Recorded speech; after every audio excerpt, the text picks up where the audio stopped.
Shalom. This is part 1 of What is Heaven? The law of the Feast of Weeks produces heaven.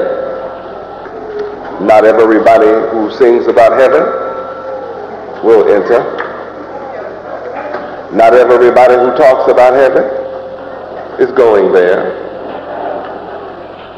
Not everybody knows that there really is a heaven. Almost nobody knows what heaven really is. It's such a limited term in the dictionary. So limited until you can't determine what heaven is or where it is. So tonight, we're going to learn what heaven is and whether you qualify to enter or not. And if you do not qualify, what you must do in order to qualify. Heaven is known as paradise. And in my travels, I've heard many places on earth called paradise, such as Hawaii has been called Paradise Islands. And they say come back to many of the Caribbean islands, paradise. Now that proves something that's shocking. Heaven is known to be on earth. And that is shocking because that's not what I learned at home and in church. I learned, perhaps what you did, that heaven is a place that we don't know and can only hope to know about through death. And that left me with a funny feeling because I used to always ask the question, what about people who are left on the earth when the trumpet sounds? You tell me about death, but what about those that are still walking around alive? And then you heard confusion because the people preaching about heaven didn't know what to do with those walking around still alive. Now they could safely dispose of everybody dead because couldn't nobody check on death. Nobody ever had a visitor from the ground. And if anybody started coming up from the ground, you know what we would do. I don't need to go into that. Heaven seemed to be a place that only we would know our mother. Maybe our grandmother. After that, we wouldn't know anybody in heaven anyway, because we didn't know our relatives. And according to the preacher, when he conducts a funeral, nobody's going to hell. You ever notice? I mean, all churches forgive the worst meaning on earth at death. All they just call the priest and let him be there, and boom, no matter how mean you were, you somehow get a chance to go to heaven. So all relatives have a chance to feel good about their devil relative. Now maybe you heard a hellfire damnation sermon for somebody that lived, but I never did. I mean, I knew people that were sure enough bad folks, and they were never condemned to hell. How many witnessed that same thing? So we knew even less about hell, except it's someplace that's on fire. That's about it. And you should think that with everybody dying going to heaven, we ought to know something about it, especially where it is. And it should be a place as important as heaven. Should have a lot of road signs. I mean, that should be a clear-cut map, in my opinion, to heaven. I mean, it's a place where everybody on earth wants to go, but there are no road maps. No road signs. No information on just the direct route. You know, what's the shortest route to heaven? And something strange about the way we were taught about heaven. No matter who we loved that went there, we didn't want to go see them. Ever notice? I mean, you may have loved, I don't care how you love whoever it is you knew. See, you still don't want to go there, wherever that is. Because see, you know how to get there. You don't have to wait and die. You know how to die. So why don't you just do what's necessary and go on? See, you don't trust the preacher either.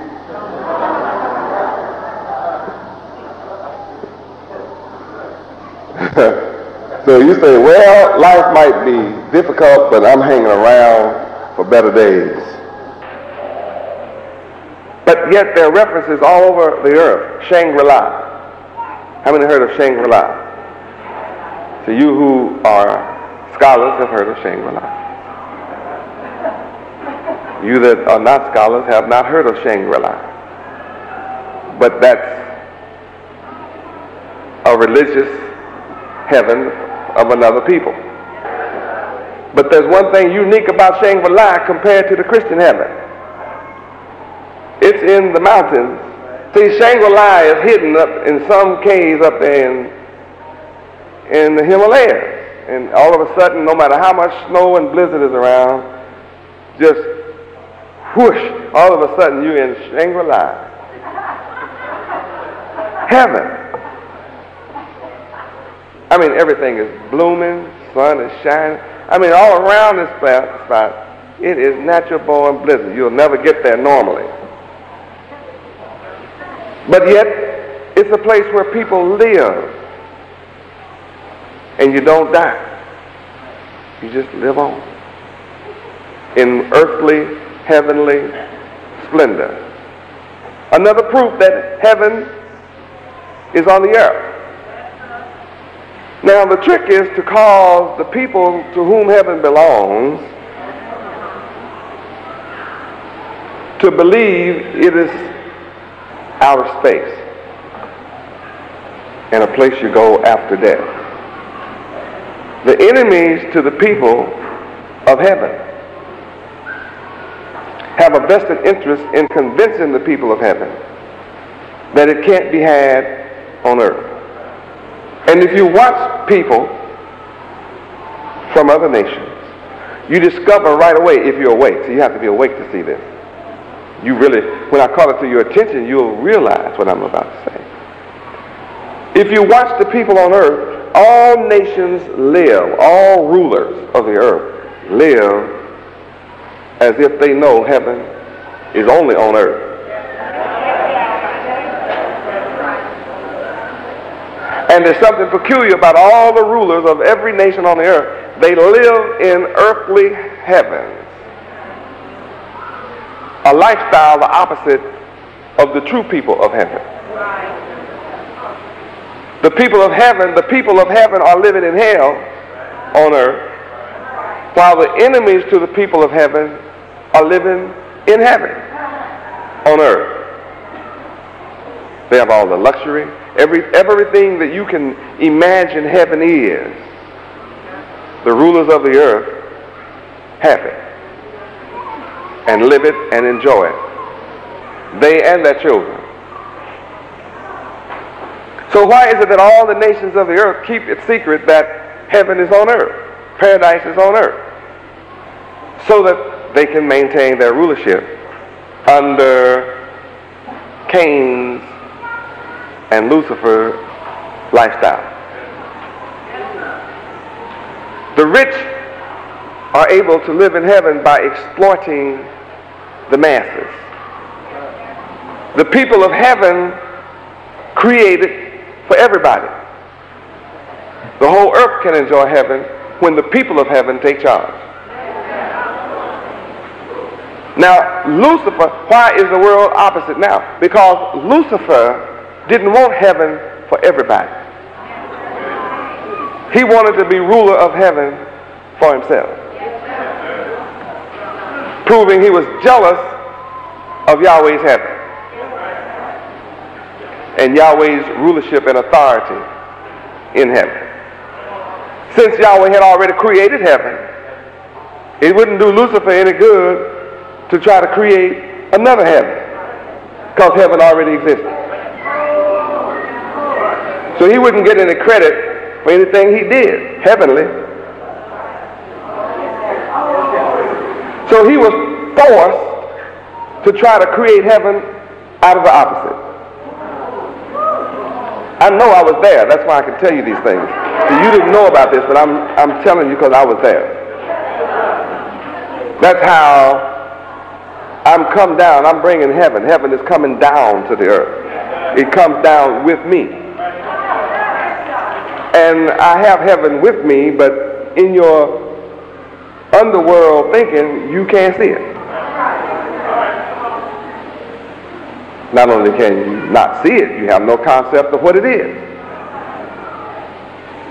Now that's the synoptic overview of how hell on earth came about.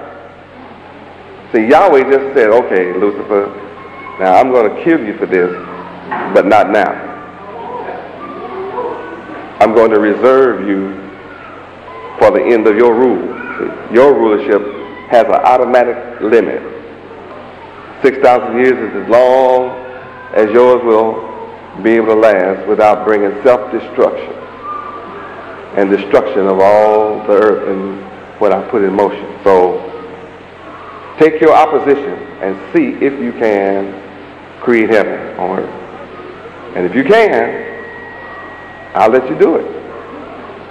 So see, I'm God of both anyway. Bipolar opposites. I'm God of the negative and the positive. So if you can take negative and make it heaven, you go right ahead. But I'm telling you, it'll only last 6,000 years. And it's going to be nothing but hell, but you think you can do it, fine. See, but the reason I'm not going to kill you now is because of my stupid angels who were foolish enough to listen to you. I mean, you actually talked a third of my angels into listening to you because they didn't know the opposite. Now hear that well now. See, you didn't, hey, if the angels of heaven all knew the opposite, then Lucifer couldn't have tricked them. They'd have known the end result. The angels of heaven only knew good. That's all they knew was the tree of life. That's all the fruit they had ever eaten from. In heaven, in the midst of the garden, that's all they ate was the tree of life. They had been obeying Yahweh. But see, the tree of good and evil was also there. Hey, you have free will. It's there. And Lucifer reversed our diet. He talked us into going against our good diet. And as you see today, he teaches you that the abomination is a delicacy. Lobsters and oysters and shrimp, every creeping, all things that Yahweh has laid out as an abomination, which is abominable. It's abominable because it destroys your health and your life. That's bad for your body and your mind. So it goes together. When you take a person's mind from good, then his body also pays the price of the badness. When you follow the good teaching, then your body has good health. When you follow bad teachings, your body has bad health. Because the angels only knew good, Satan came up with the opposite plan, and that wiped out a third of the angels of heaven. And Yahweh said, because you did that, I'm going to kill you. Don't worry. Don't think that because you can just rise up against me and go free. Oh, I'm going to get you. Just you wait and see. But I'm going to teach my angels a lesson. I know when you get through with them for 6,000 years, they'll be ready for me forever.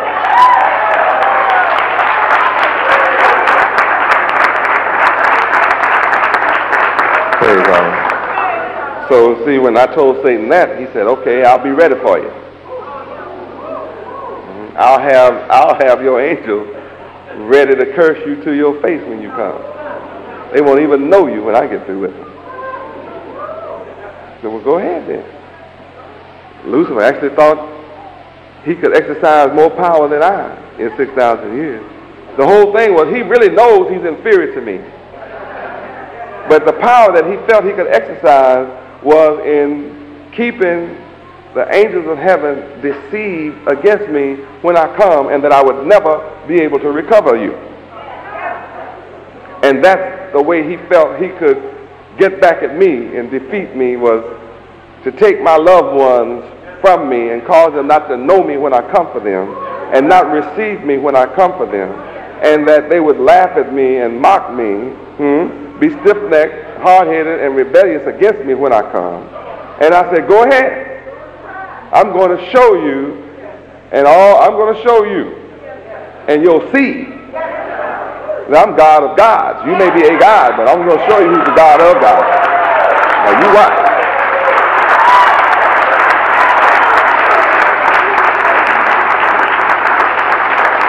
Praise God. So it's not mercy for Satan to learn a lesson. It's for the angels to learn.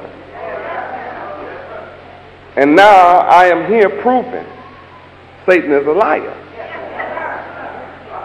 Because he said you wouldn't recognize me when I come. He said you would not receive me when I come. He said you wouldn't serve me when I come. He said you would love his ways so much that you just wouldn't go for the opposite of what he told. You'd never return home. Looks like he's a liar.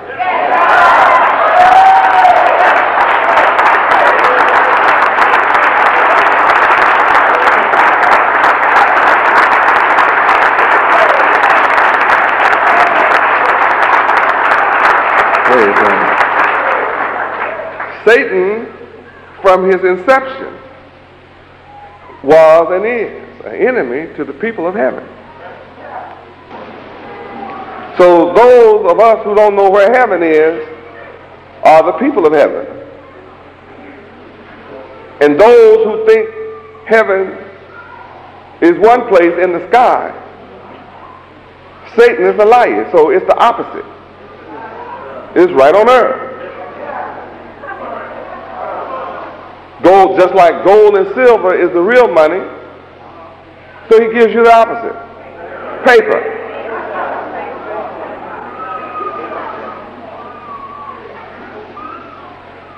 Honey is the real sweetener, genuine, legal sweetener. So he gives you granulated white poison and call it sugar because it's sweet. Yahweh gives you whole wheat bread with the life germ in the bread. So your enemy takes all the life out of the bread and bleaches it white.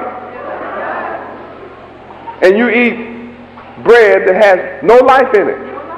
None.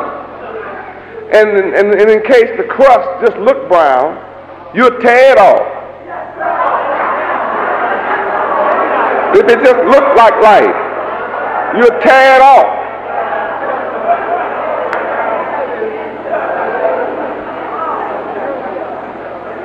He taught you to love death and hate life. You can't enter heaven ignorant. Heaven is on earth, paradise. Heaven is also bliss. Give me bliss, baby. Get your dictionary. I'm going to run you tonight. I'm going to try my best to get where I'm going. It's going to be difficult. If I get where I'm going tonight, I might be here till 12. I don't know if you want that or not. Praise God. All your life you've been waiting to die to go to heaven, and you can find out how to get to heaven in just a few minutes. I think it might be worth the wait. I don't mind doing it if you don't mind receiving it.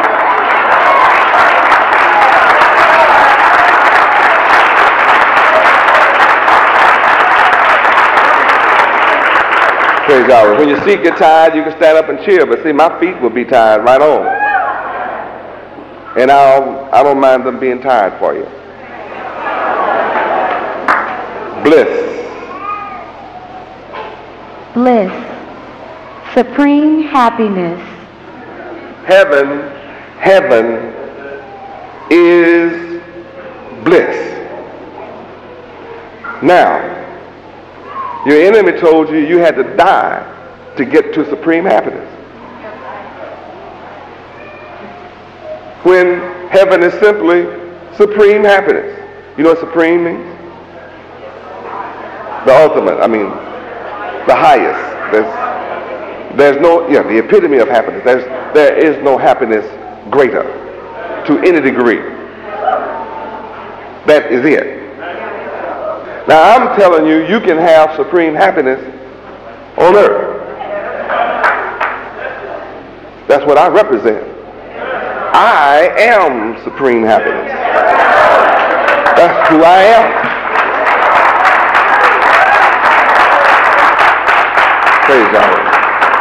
Now, if I was supreme hell, all your enemies would direct you to me. They'd turn my people right over to me without hindrance. I'd be in headlines every day if I was supreme hell. So you know who I am just by how your enemies talk about me. The fact they cast my name out as evil to keep my people away from me proves I'm the opposite of evil. And when you come and investigate me, you find I am supreme happiness if you want to live what I teach.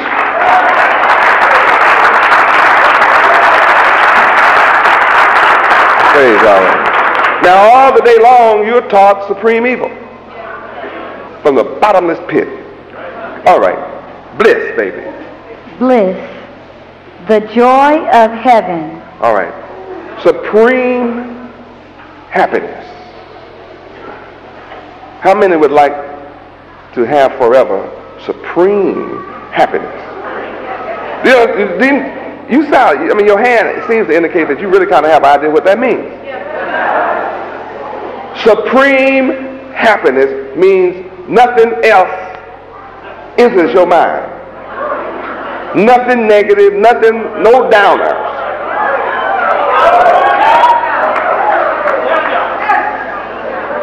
This man is so wicked, he got a pill called an upper, and he has a pill called a downer.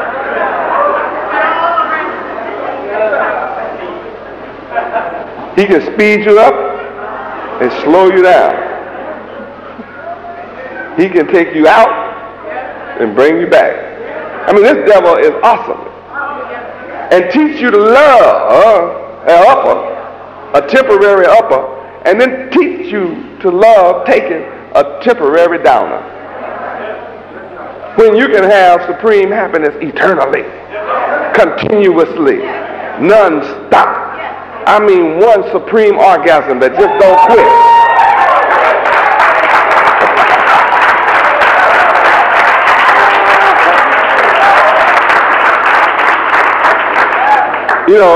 An orgasm is a sign of heaven.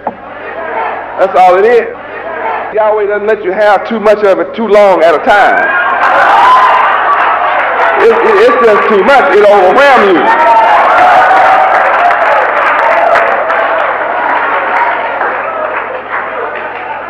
It'll overwhelm you to such an extent you'll say, that's enough. That's enough, baby.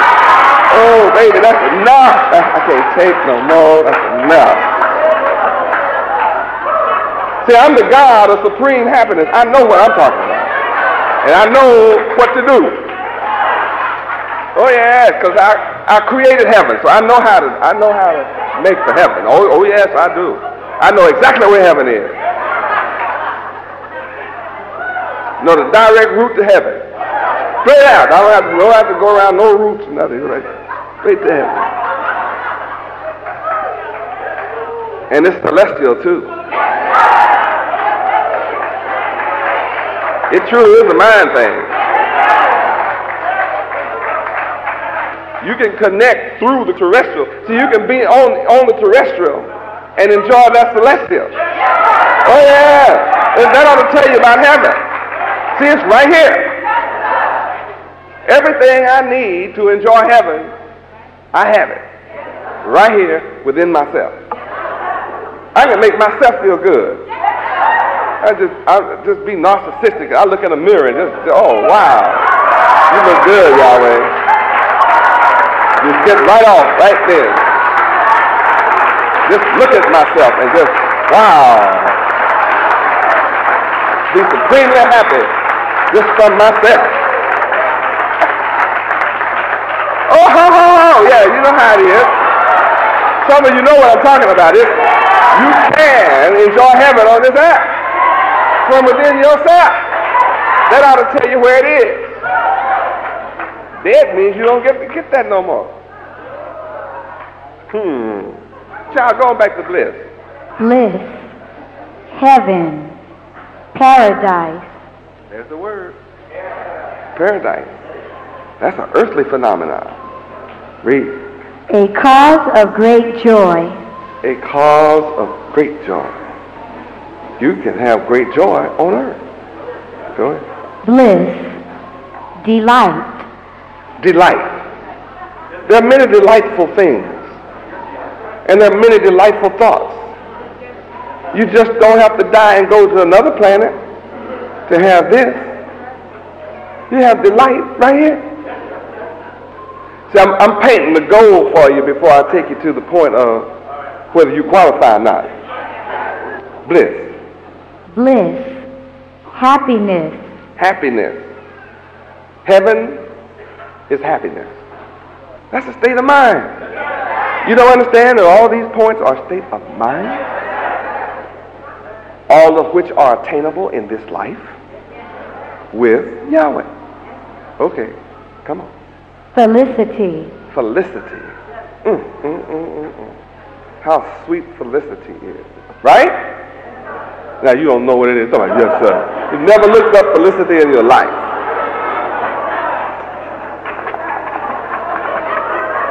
And if you've looked it up, wonderful. But see, most of us to be hollering, yes, I haven't looked up felicity. Bliss.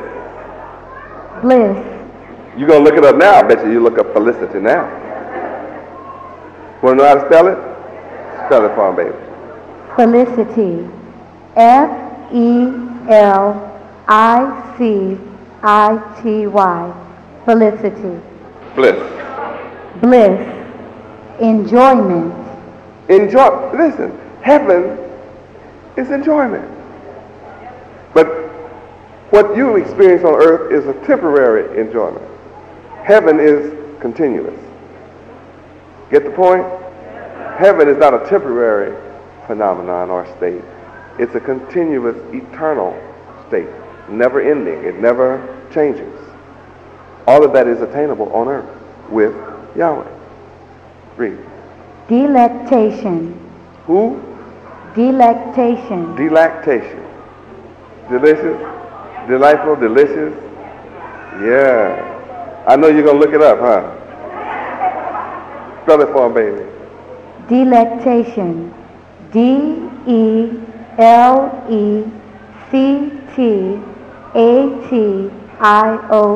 From delectable. Read. Pleasure. What?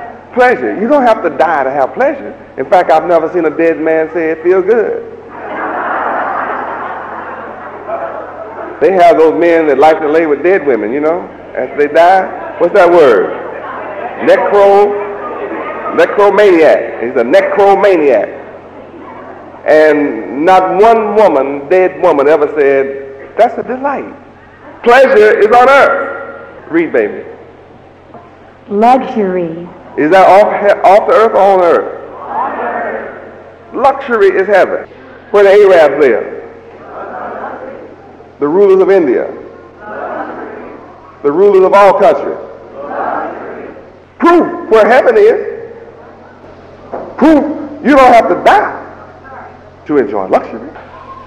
I'm giving you the sign now. Don't you see I'm creating luxury? You don't see it? See, if you don't want to live in luxury, stay away from me. You who think it's an honor to live in a dirty house, stay away from me. Well, I just want enough to get along. Don't you come near me. You have to go with the God that taught you to be like that. But see, that's not Yahweh. No. See, Yahweh is of heaven. Heaven is what? Luxury. Huh? So I don't know any other way to travel but in luxury. I mean, that's it. I don't know any other way to dress. I know what luxury is. My Bible tells me when I put on fine linen, that's as fine as you can get on this earth. The best luxury you can wear is linen. And the more wrinkles it is, the more luxurious it is. You know what I mean? Say, wow, because Yahweh knows what luxury is. Fine linen, honey. And everybody that knows what luxury is, know when you have on linen. That's linen, honey. May not be able to afford it, but they know what it is. But all people who enjoy luxury know fine stuff when they see it. See, fine linen is above fine silk. Both are created by Yahweh. Silk comes from a worm created by Yahweh. Linen comes from a plant. Flax comes from flax. It's a plant. Yahweh created the plant. Turn a plant into clothing. Turn a worm product into clothing. And that's luxury. I'm proving all that heaven is attainable right here on this earth in the now. When you join Yahweh, you join yourself on to Yahweh. Make up your mind to become a servant of Yahweh. That's all to it. See, some of us know what it means to be a servant of Yahweh. Some of us do. Praise Yahweh. It is impossible to serve Yahweh and be poor. I said it's impossible. Besides, it's against the law. It's illegal to serve Yahweh and be poor. Illegal. Can you imagine having a God that forces you to be rich in serving Him? I mean, that's the way it is. You know, when you work for Him, you don't get a paycheck. You get luxury, supreme happiness, pleasure, bliss, paradise, heaven while you live, health, eternal life, no more pain, no hunger. You have the most delectable, healthy food and drink in existence when you serve Yahweh, when you become a servant. See, serving Yahweh is not putting on white, but servants of Yahweh put on white. Money does not make for heaven, but heaven includes money. All of it. All the money.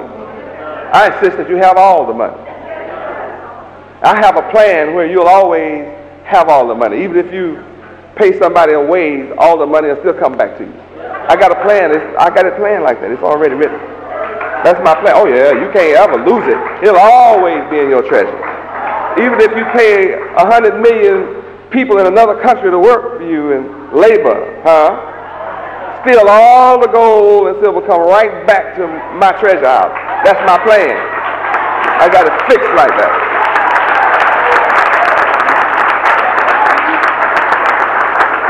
Praise God. That's so that you can live in luxury eternally.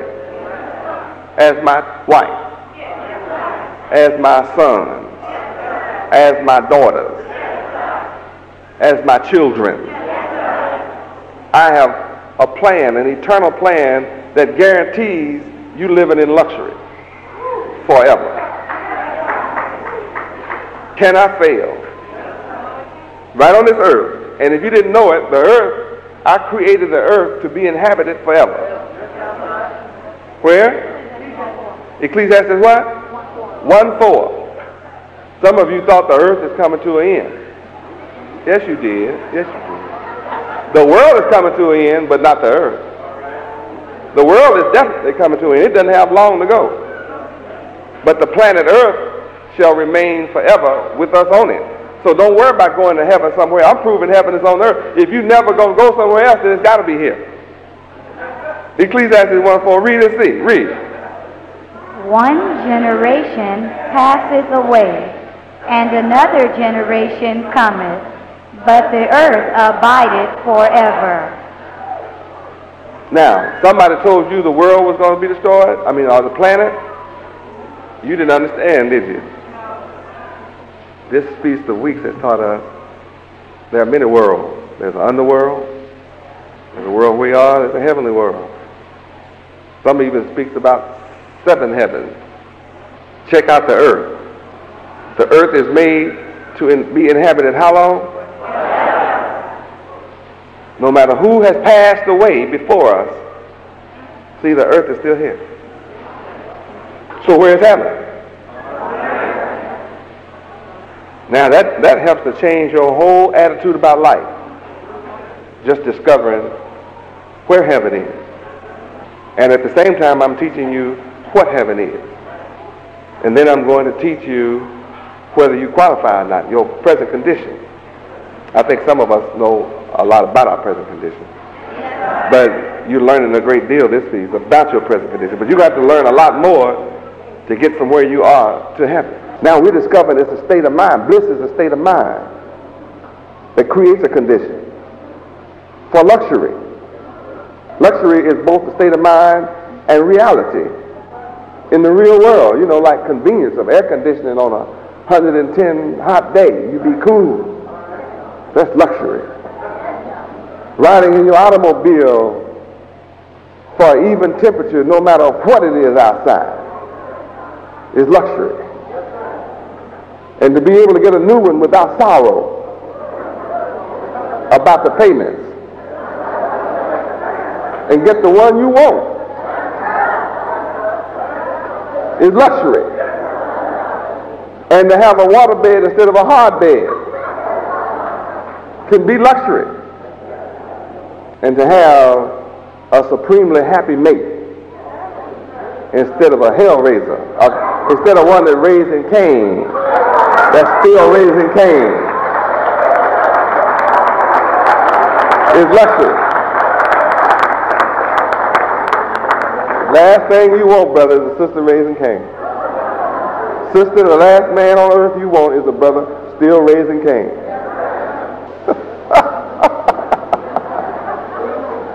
You've never been taught like this. Doesn't it make you feel bad to have gone to church all your life and gave out all your money and watched your mama give out all her money? Doesn't it make you feel ashamed that you were tricked like this and didn't know nothing about heaven? Isn't it a sin? It's right here, definable. Heaven is right here, definable. You have all this on earth, and they got you tricked out, giving up your money, waiting to die. While your preacher lives in, book tells you what they are, all of them, thieves and robbers. Everybody before me is a thief and a robber. Where? John 10:8. I'm not just making these things up. Everybody but Yahweh is a thief and a robber. That means everybody you're working for but Yahweh is a thief and a robber. Read. All that ever came before me are thieves and robbers, but the sheep did not hear them. Now you, my sheep, are saying, later for the thieves and robbers. I'm coming to serve Yahweh and enjoy heaven on earth while I live in luxurious splendor, bliss, supreme happiness, pure joy, with absolute pleasure, in felicity. That's what I offer you. And when you become my disciple, I insist that you have it.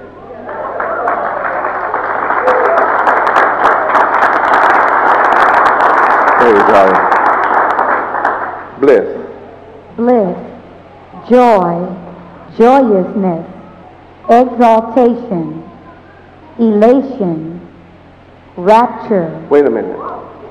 Go back to exaltation. See, you want to be exalted? Exaltation is heaven. Right. Proverbs 14:34. Let me show you how you can enjoy exaltation, which is heaven. Exaltation is heaven.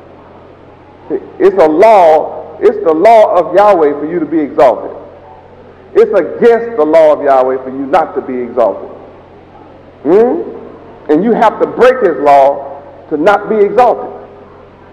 You have to break Yahweh's law to not be exalted. What's the word? Unexalted, I guess? That's a good way to say it, isn't it? You have to break Yahweh's law to be unexalted. If that's not a word, but I just made it up. Because it's the opposite of exalted. It's un. Is it in there? Yo, it's in there. Don't worry about it, Don. It's in there now because I said it. It's against the law of Yahweh to be unexalted. And you have to break his laws to be unexalted. To be unexalted makes you a sinner. To be unexalted makes you a reproach. Something to be hated by all people. To be unexalted causes you to be a proverb, spoken of as a proverb and a byword. Read.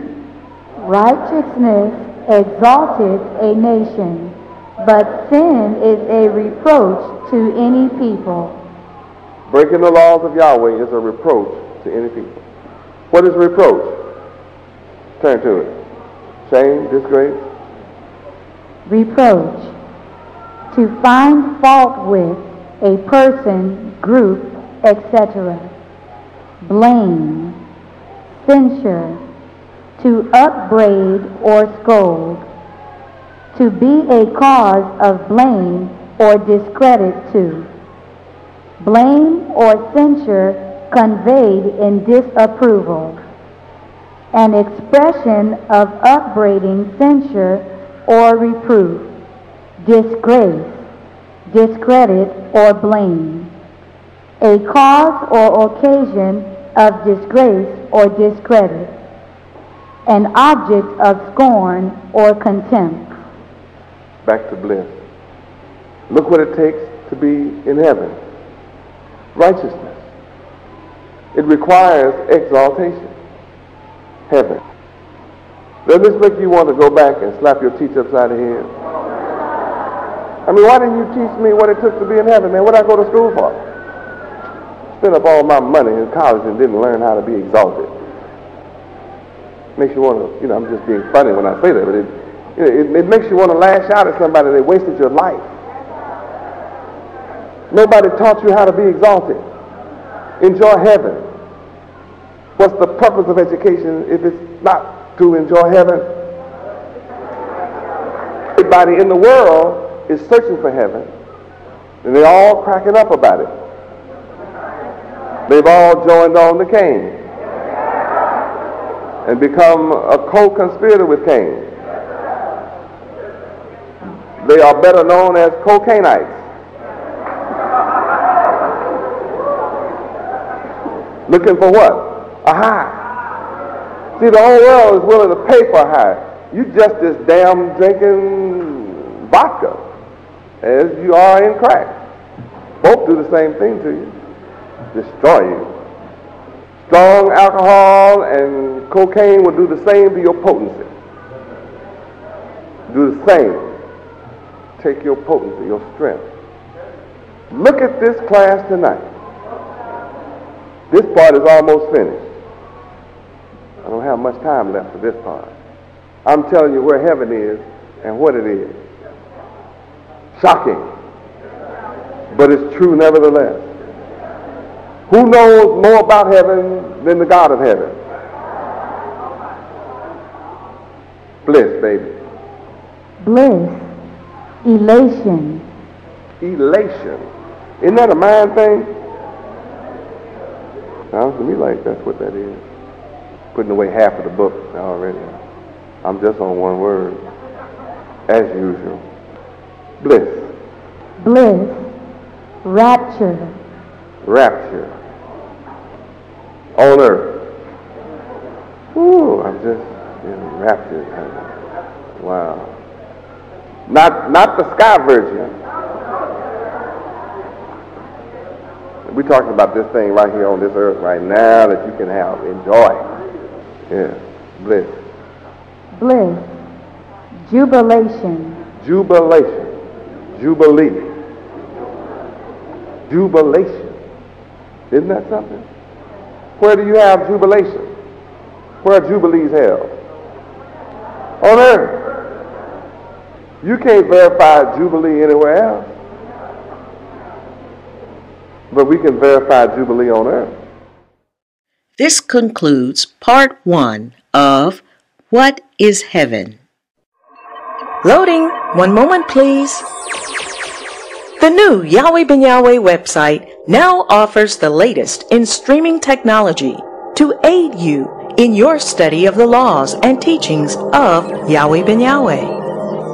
Visit YahwehBenYahweh.com and learn about the Tetragrammaton, the meaning of the crucifixion, and how to keep the Sabbath. YahwehBenYahweh.com is your home for truth and insight. Read about Operation Word War and how you can work to balance justice. Shalom. Shalom. This is part 2 of What is Heaven? Have you ever noticed the natives on all islands and all places of the world lived in paradise until a certain fella came and took their God and gave them his, took their system from them and gave them his system? Everybody on the island, everything was in perfection, enjoying heaven. Coconuts, bananas, unlimited fish. You know, it's the same fella that went off into all the jungles and everywhere else and eliminated paradise. They were on a mission of changing paradise to hell. I mean, they came to your country and your land where you were happy with your wives. The wives were happy and the husband's happy. And they told you it was against their God to have more than one wife.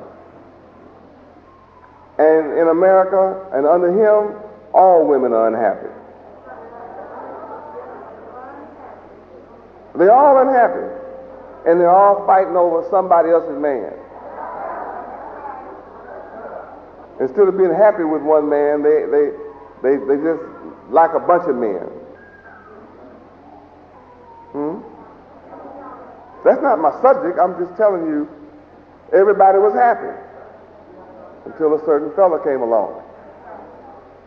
Everything was fine. Wasn't nobody unhappy. Now he got you saying, this is mine. Exclusively all to myself. I'm not sharing. And it's a real hard thing in your heart. He got you so selfish, doesn't it? And you be unhappy, selfish like that. You're unhappy because you're always worried. Yeah. More than half the marriages broke up behind that selfishness. I just can't live with him no more. I caught him. A fella brought hell on earth. Cain's seed went all over the planet proselytizing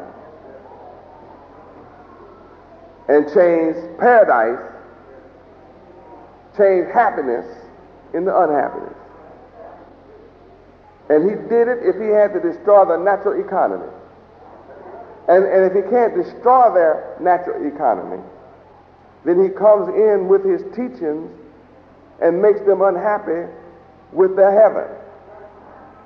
And he tells them and teaches them they are poor. I mean, here's people been living for thousands of years on the island, and Yahweh supplying their every need. No sickness, no nothing, just paradise. Heaven on earth. Nice breeze always blowing. Didn't need any soap. Just take a little swim in the ocean 2 or 3 times a day and smelling real good, all salted down, purified. no wars. And he come in there with his philosophy. Certain fellow, y'all know who he is. I'm not going to call his name. But y'all know who he is. Same fellow all over the planet. He come in there and make you dissatisfied with your lifestyle. That's what he did in heaven. What you think his seed is going to do? Bliss. Bliss.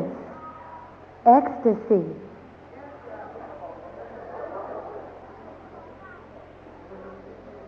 Ooh, I love ecstasy. I love being ecstatic. Ooh, to be in ecstasy. How many have ever looked that word up?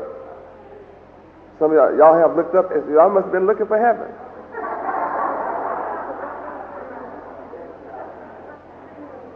Extreme joy, huh? Ultimate gratification. Ecstasy. Total satisfaction. Ecstasy. Heaven on earth while I'm living. Huh? Say, ooh, child. I mean, how many admit it's wonderful to be in ecstasy? Isn't it? Yeah. And just think, in Yahweh, it can be like that all the time. It was like that forever until Lucifer. Bliss. Ravishment. Ravish. Ravish. All of it. Don't leave any. Going for it. Okay. Exhilaration. Exhilaration. On earth. Everything about heaven is obtainable on earth. Gaiety. Gaiety is heaven on earth. Anybody glad about this subject? You've learned more about heaven tonight than in your life. Yes. Jollity. Like jovial.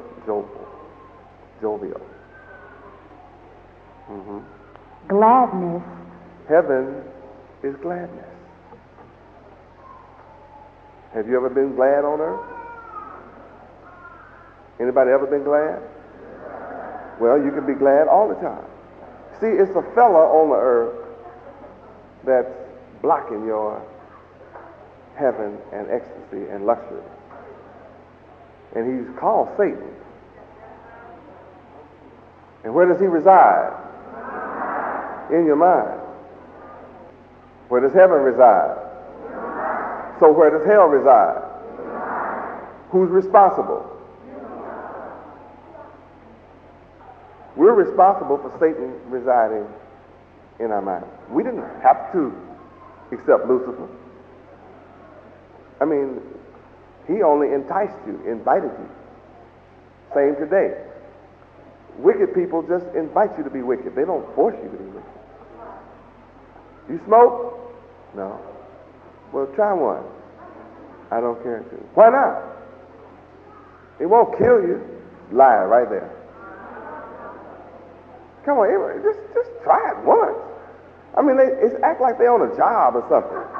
Getting paid, you know. Do you drink? No. What are you, a teetotaler? Start trying to make you feel bad because you said no. What's wrong with you? Nothing. Oh, well, here's a party pooper. Hey, I'm not a party pooper, I just don't want to drink. Square, it's square. Square, yeah. I'm not square, I'm round. Don't you see how fat I am? I just don't want to drink. Well, don't hang around him. He's different from the rest of us, Mr. Goody Two-Shoes. You heard those? Thinks he's better than everybody else. Like being better is a sin. See, being better than everybody else is exaltation. So the wicked attack your exaltation, to try and wear your mind down. I mean, you ever had a roach? Yeah, a lot of them in my house. I spray them all the time. Oh man, you know what I mean. I'm talking about, little weeds. Weeds, I got a lot of weeds too. I cut them all the time. I don't let them grow on my grass. Oh, you see, man, you trying to be funny. No, I'm not. I have weeds all around. I keep them cut. I really do. Well, you know what I mean, little grass. Yeah, I got grass out there too. Did you see it? Beautiful lawn. I'm not talking, well, that's what you said, grass. Well, that's not what I mean. I mean pots. Yeah, I got a lot of pots, stainless steel pots, Tupperware pots, all in the kitchen. You want to see my pots? They're the best, I'm telling you. I pay big money for my pots. Oh, yeah, you being funny. No, I'm not. I'm telling you I have pots. Well, I mean, like marijuana. Marijuana? What is that? Ganji. No, Ganji. No, I don't want to go for no Gandhi. I heard about he was in India.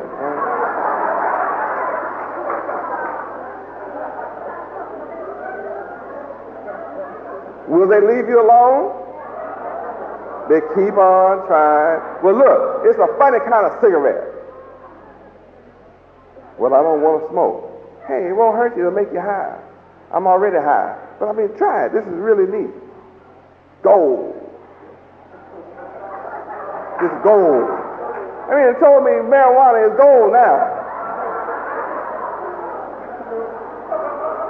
Man, you can't smoke gold. Gold is, you have to get it to a high temperature to burn you to pieces. You talk about smoking some gold. You can't smoke no gold, man. They told me it was gold. It's Colombian. Yeah, I had some neighbors from Colombia. They were Colombian. What are they doing? They're trying to disguise destruction and make it palatable to you by calling it grass and pot. So you're familiar with grass and you're familiar with pots and you're familiar with, or at least you heard, you're not familiar with gold, but you heard about gold. You know what I mean? So they use words that you're familiar with to make it more palatable, make it seem like it's more all right. And it's supposed to do something for you. And to hook you, they give it to you first. It's always free. Nobody that ever went for cocaine bought it first and never had it. Always gave it to you free.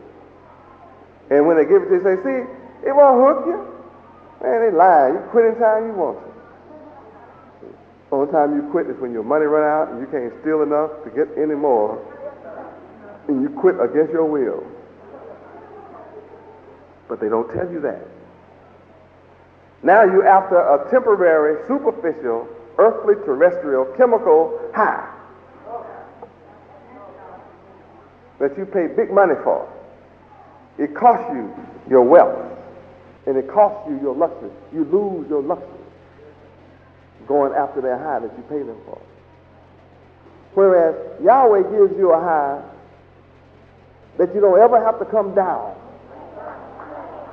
And instead of taking from you, he adds luxury to you.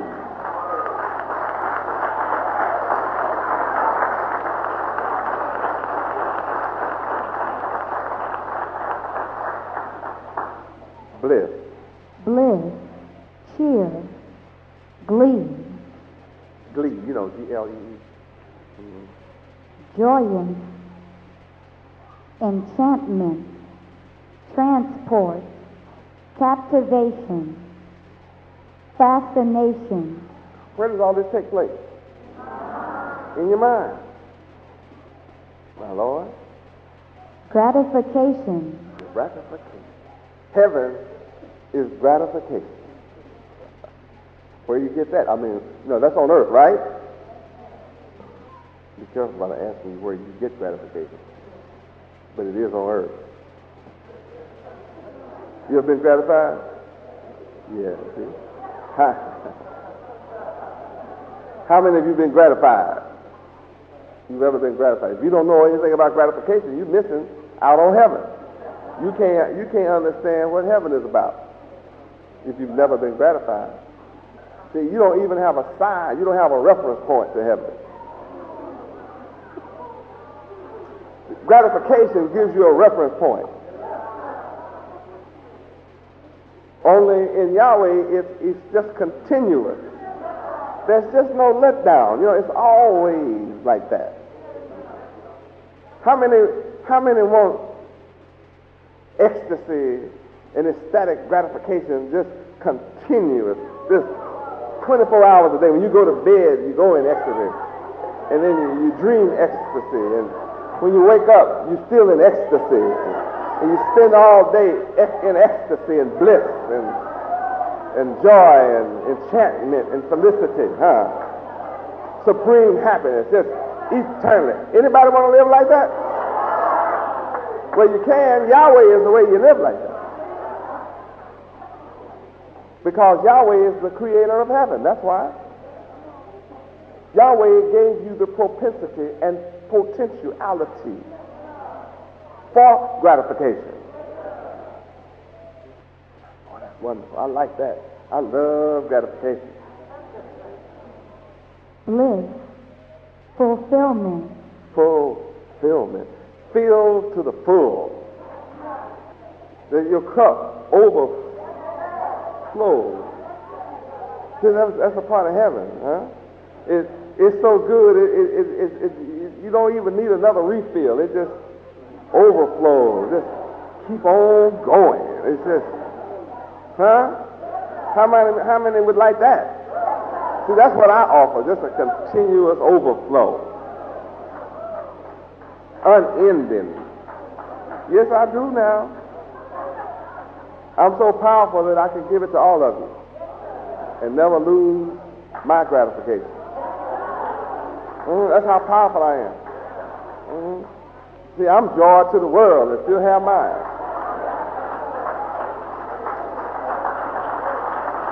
Joy to the world, your Savior is come.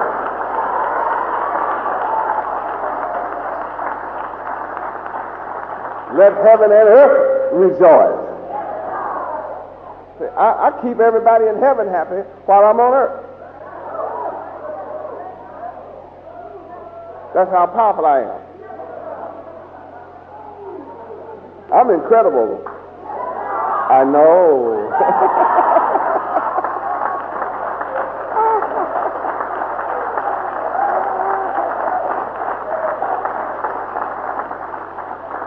What makes me so wonderful is I insist that you have it. I'm come to show you the way to eternal bliss. Look what bliss is, all these attributes. Give me some more gratification, honey. Bliss. Contentment. Contentment. You know what contentment means? It means I'm satisfied. I mean, I don't care how much food is out now. I'm content. I had my fill. I'm absolutely full. I'm filled to the full. To the extent that I'm content. I am satiated. Yes, I'm satiated. Every kind of way. So just absolutely satiated. I'm just plain satiation. Yeah, you don't know what it is, you're missing one of the joys. I know, I'm telling you what I am, so you can have this. You can be satiated. I am. Whew. It's good, too. It is. It's good being content. It's heavenly just hearing me talk about heaven. There's a certain amount of gratification just hearing me talk about heaven. See, as I describe bliss for you, you don't have a problem in the world. As I am bringing and unfolding and revealing heaven to you, you don't know dissatisfaction. Because I've taken hold to your mind. Yes, I've grabbed hold of your mind, and all you can think right now is bliss. That's it. I mean, that's really all you can think right now. Bliss.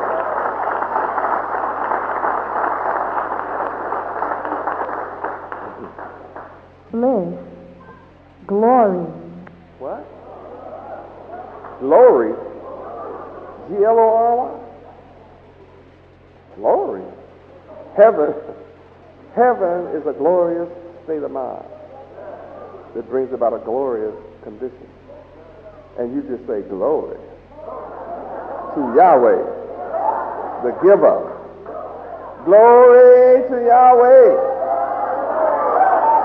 Oh yeah, it'll make you say it, honey. Yeah, it will. All you have to do is try it sometime. Whenever anything is good to you, say praise Yahweh and watch what happens. What? Just call my name and watch and see what happens. I send you on out there. You be saying, oh, Yahweh. Oh, Yahweh. Yahweh. Oh, Yahweh. Yahweh. Oh, Yahweh.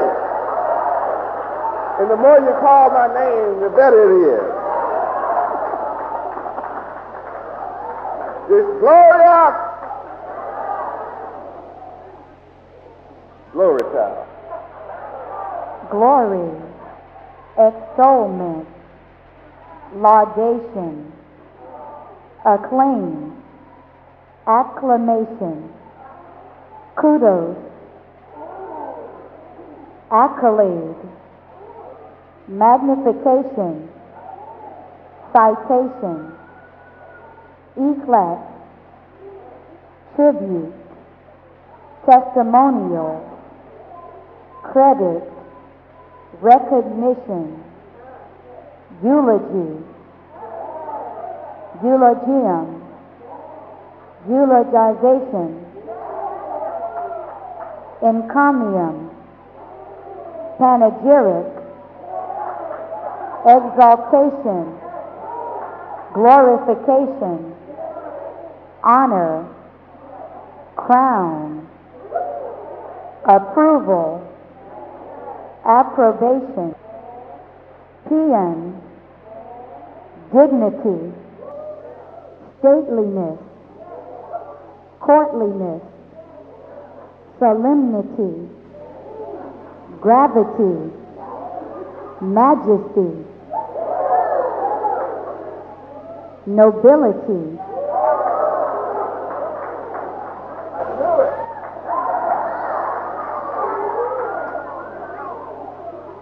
Nobleness. Imposingness. Loftiness. Sublimity. Grandeur.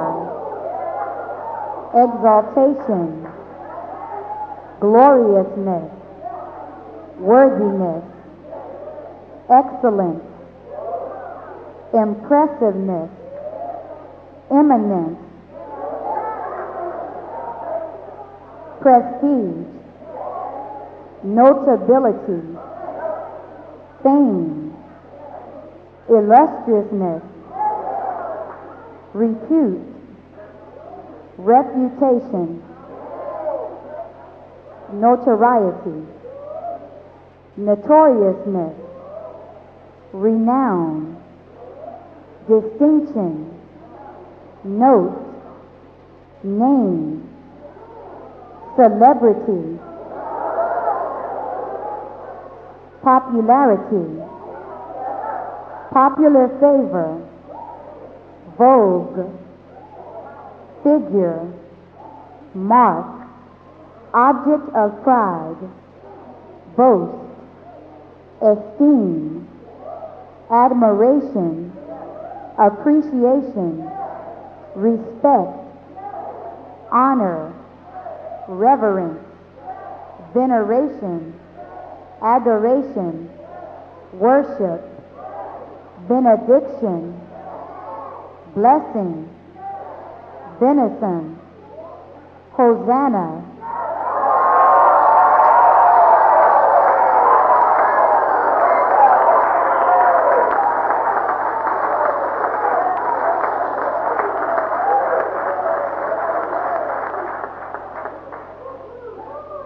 praise, thanksgiving, gratitude, magnificence, splendor, resplendent, pomp, triumph, success, victory, flying colors, flourish, fanfare, parade, pageantry, show, display, elegance, luxury,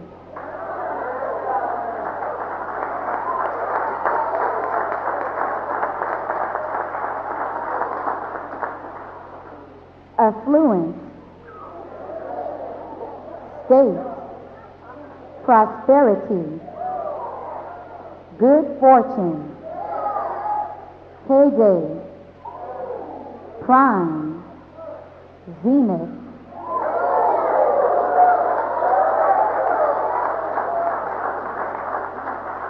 summit, acme, crest, pinnacle, height, top, culmination, consummation, maximum, optimum, radiant, refulgent, effulgent, shining, brightness, brilliance, brilliancy, illumination,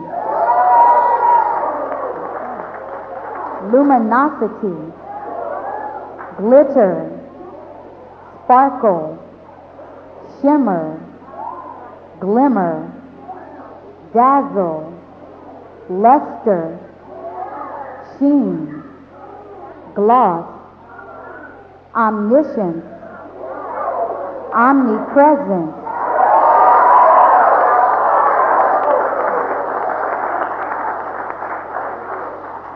omnipotent, ubiquity, infinity,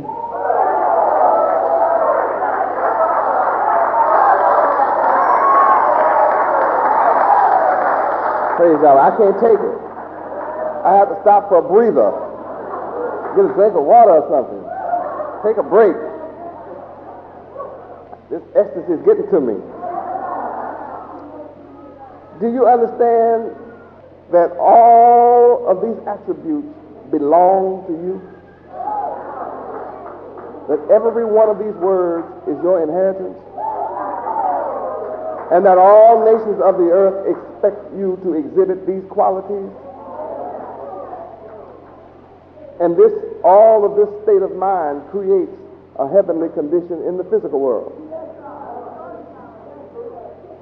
All of this spells heaven for you living your life in infinity. Go ahead, child. Keep on. Ooh, this is some kind of, we're seeing everything come out in here.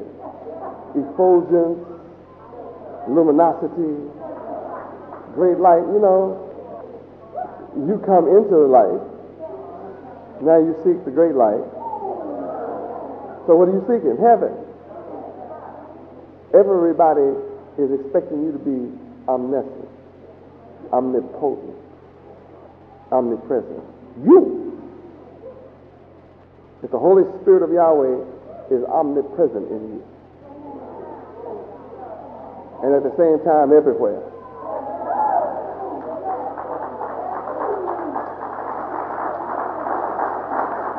Praise Yahweh. Look at the glory that is due you. Look at the glory that you're going to enjoy. Go ahead, child. Glory, infinite wisdom. What?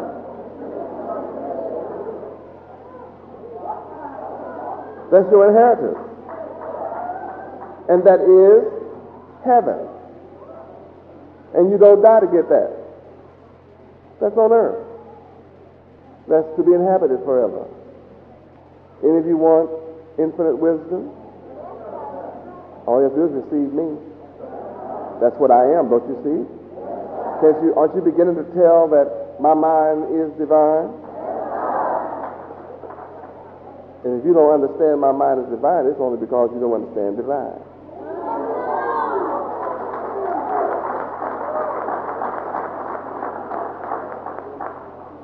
All of this is heaven. Some more? Give it to me. Glory, infinite goodness, infinite justice, infinite truth, infinite love, infinite mercy, heaven, paradise, eternity, kingdom come.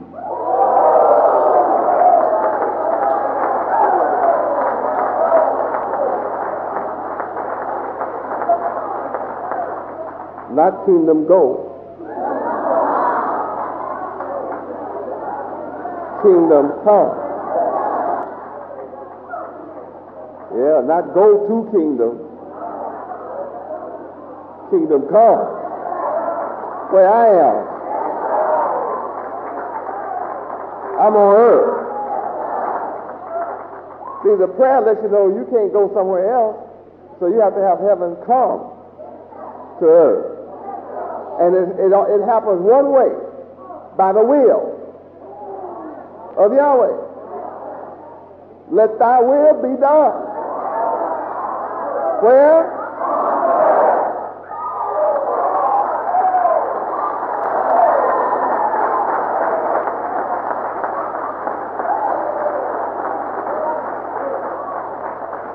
We've been lied to. Let thy will be done as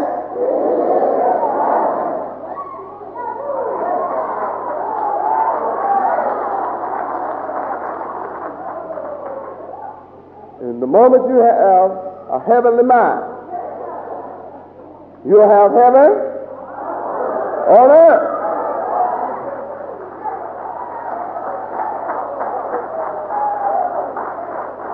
Now, it must be somebody sleeping now. It must be too much. I must be giving out too much. Huh? I'm not giving out. Am I giving out too much? This has me fired up. I'm just trying. I'm fired up to know that when the will of Yahweh is done on earth, just as it is in heaven, that's synonymous. That's indistinguishable. So enjoying heaven on earth is no big deal. The problem is getting hell out your mind and allowing heaven to enter. Now we can see the ideal now. Heaven is my goal. I say heaven is my goal.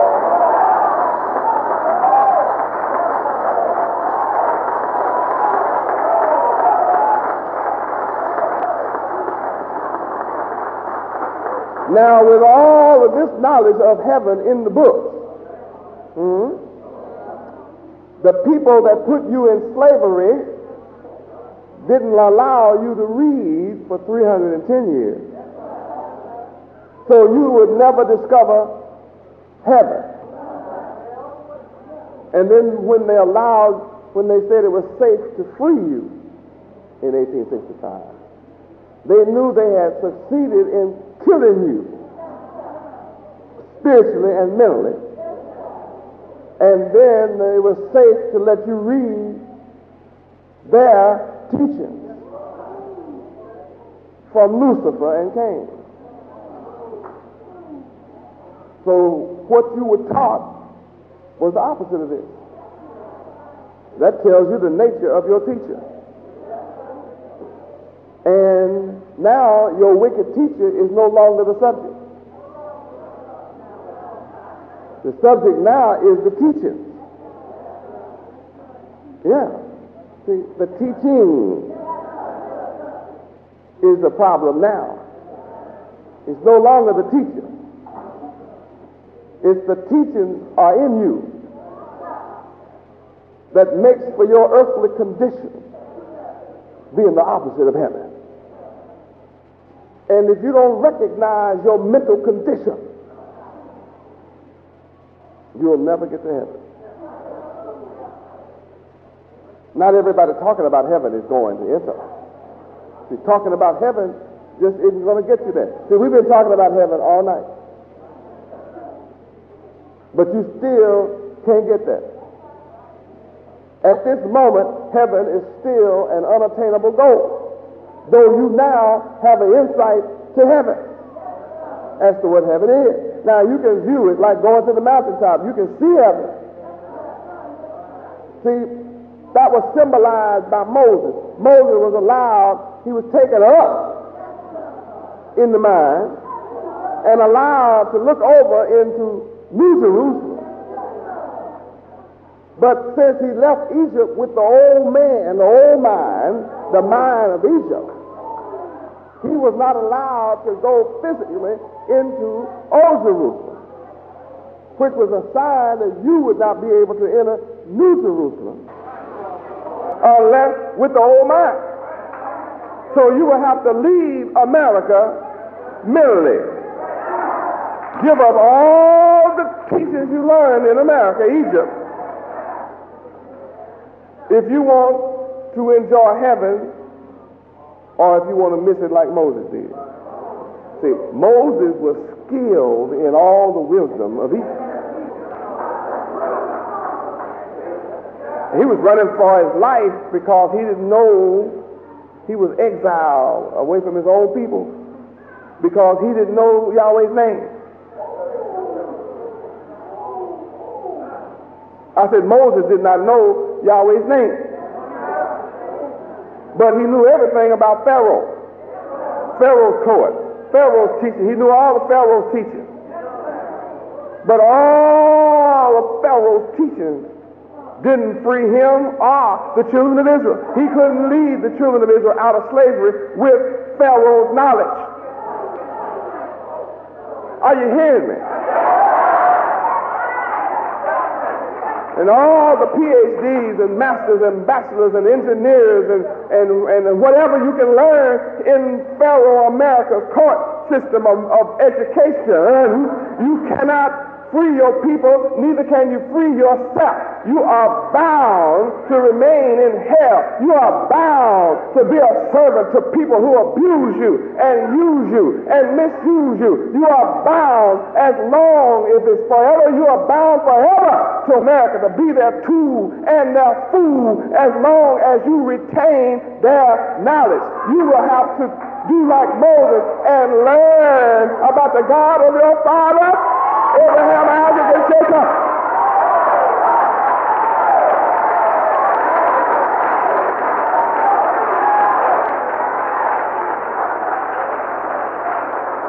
Listening to a leader talk about how you are treated in America and talking about who mistreats you in America will never set you free.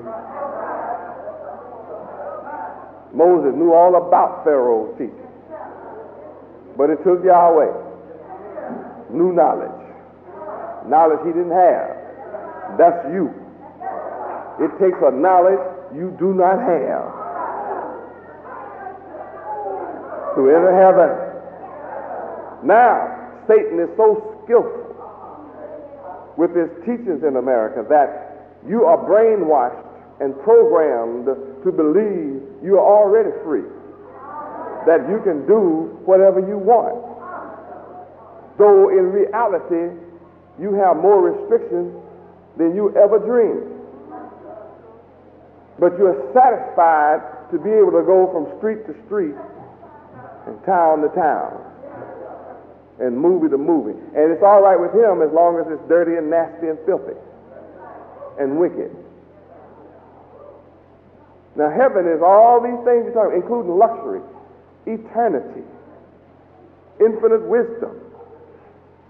Infinite wisdom is infinite rulership. Now, until you understand your present spiritual and mental condition, you can't break free to enter heaven. It's just impossible. Incredible. I said it's incredible.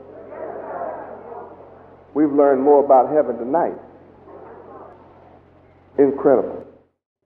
This concludes part 2 of What is Heaven? Loading. One moment, please. The new Yahweh Ben Yahweh website now offers the latest in streaming technology to aid you in your study of the laws and teachings of Yahweh Ben Yahweh. Visit YahwehBenYahweh.com and learn about the Tetragrammaton, the meaning of the crucifixion, and how to keep the Sabbath.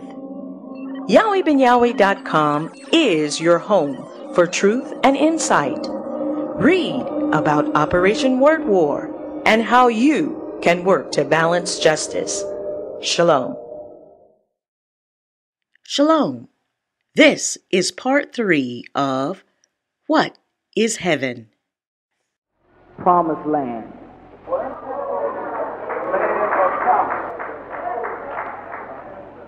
The land Yahweh promised. Where is it? The whole earth. Kingdom of heaven. Celestial happiness.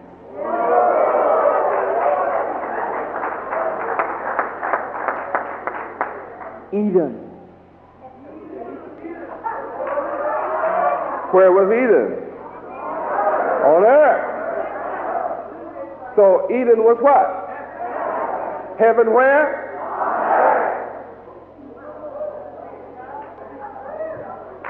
I have proven my case. Irrefutably.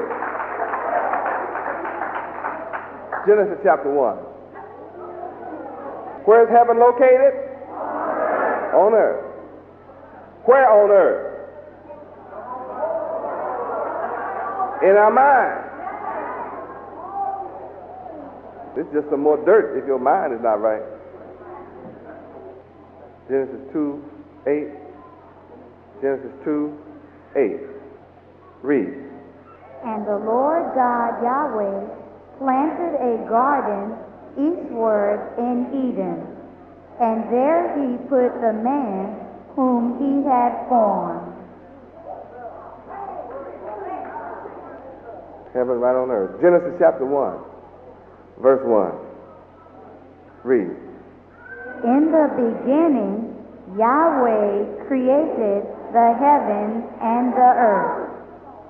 Together. Together. And is a conjunction, connection. So where did Yahweh? This is the first proof where heaven was created.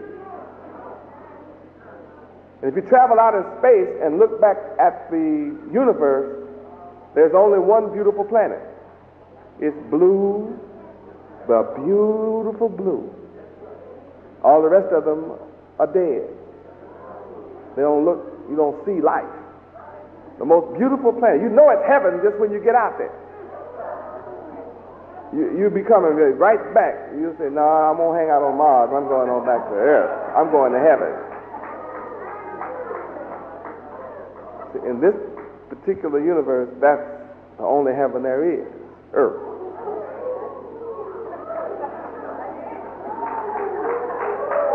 Yeah, go out. Take some pictures and see. You'll come back to earth. You say right away, I'm going to heaven. You can go where you want. I'm going to heaven. I can see heaven. That's that blue ball out there. Yahweh created heaven and earth together. Somebody lied to us. Prove my case. Genesis 2:4. No, I'm going to go back. I'm going back. Genesis 1, verse 8 and 9. Read. And Yahweh called the firmament heaven, and the evening and the morning were the second day. This is how you count time. Go ahead. And Yahweh said, let the waters under the heaven be gathered together unto one place, and let the dry land appear. And it was so. The earth is heaven. When the land appeared, that was heaven. Where did the land appear? The dry land appeared out of the wet water. Let the waters under the heaven be gathered. Yahweh did a raising. He raised the earth. Dry land. The whole planet is the earth. So heaven is the planet.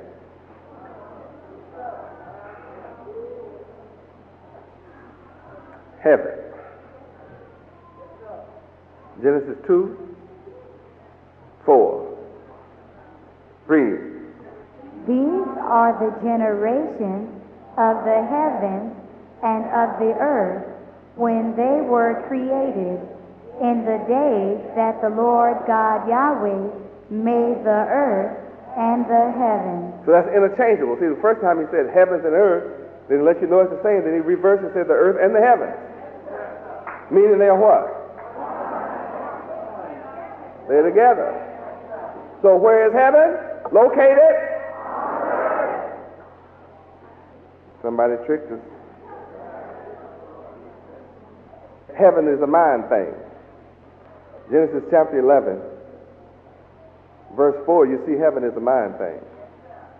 Read.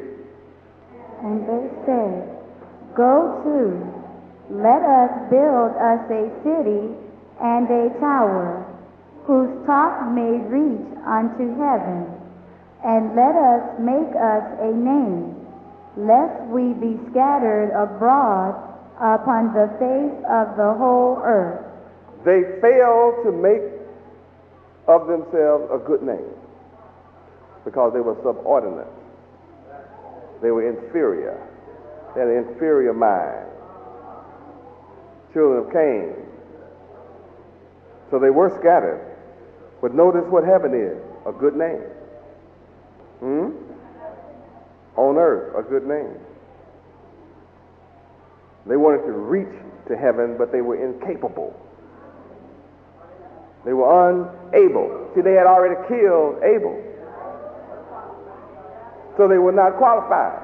Now, I taught you that last night, so I'm letting you put it together.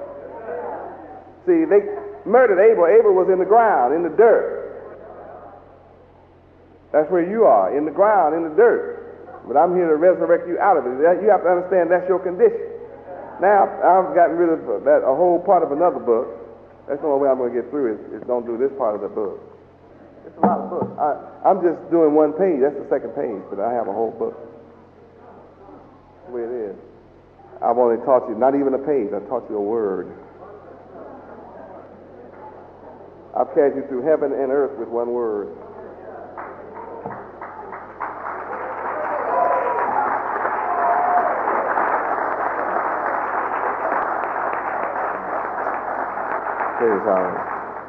Now your dictionary says that heaven is a divine abode. Get your dictionary. I think that's what it says. That heaven is a divine abode. Heaven, the abode of Yahweh, the angels, and the spirits of the righteous after death.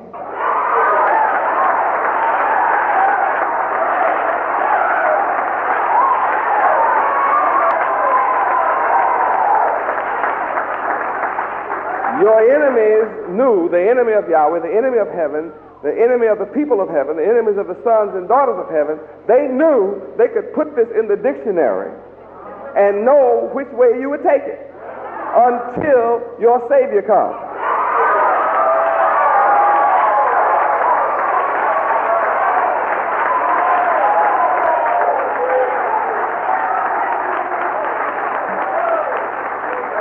This is clear proof that all of our leaders, all of our educators, all of our scientists,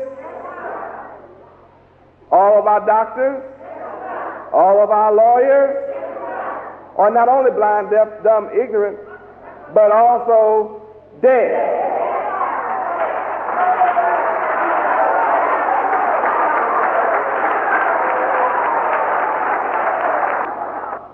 It says that in order to enter heaven, before you can enter heaven, you must be born again.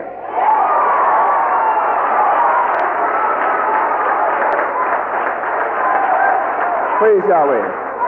Now the people of the earth knew you were coming back again. See, in Genesis you were in heaven. You were created in heaven. Put in heaven. You were once in heaven, and you were kicked out of heaven, and then that's when you experienced death. You died. Yahweh says, if you eat of the tree of evil and good, you will surely die. And you can only live in heaven after death. You have already died. Being born again means you have to die first.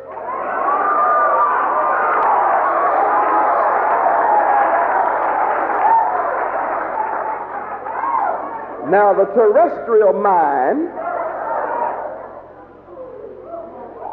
says, how can I enter my mother's womb again?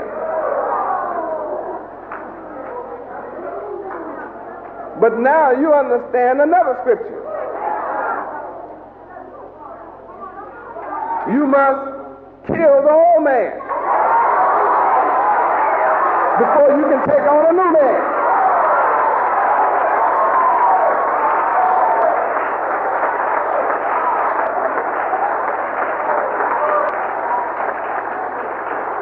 Now, just in case you don't understand kill and that's too harsh for you, the word says you must cast out the whole man.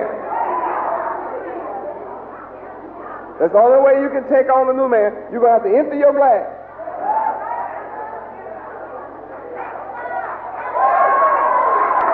Get rid of all that corrupted, polluted water, so your glass can be filled, your cup can be filled with a new.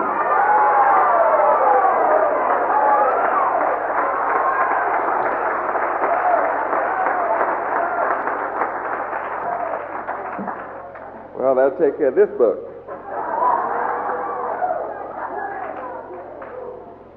And I didn't even get to the first word of that book.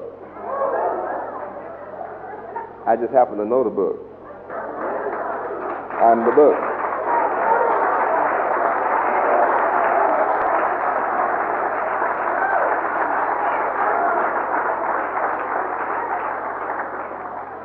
Isn't it gratifying to see that veil being moved back?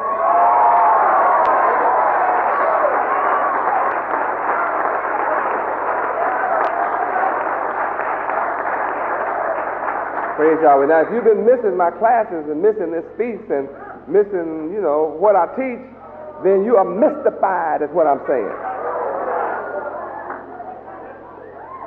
But if you have been studying to show yourself approved under Yahweh, then as I speak, you can see the veil moving back. Beginning to see.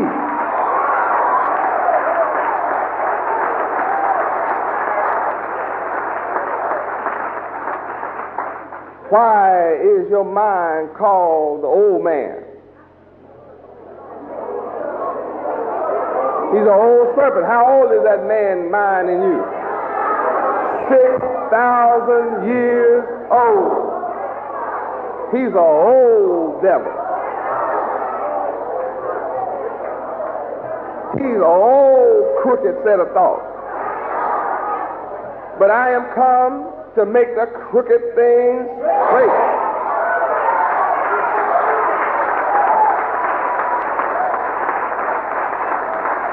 Praise Yahweh. Your enemies never wanted you to hear these words you're hearing this week. Your enemies thought they had beat prophecy. Yet you are hearing divinity.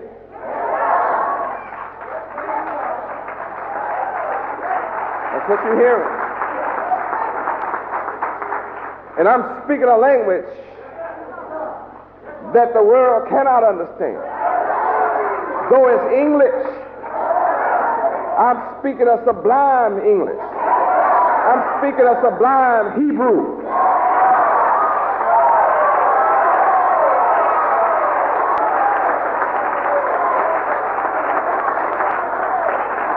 If I spoke the Hebrew that I spoke to Adam, then you would still be kicked out again.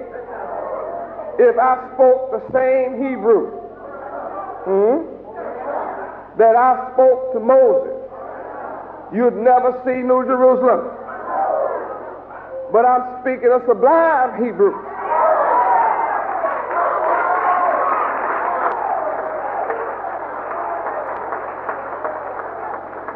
If we were speaking my regular Hebrew language, you couldn't get high like you get. You couldn't be set free like you're being set free. You could not be delivered with the regular old Hebrew.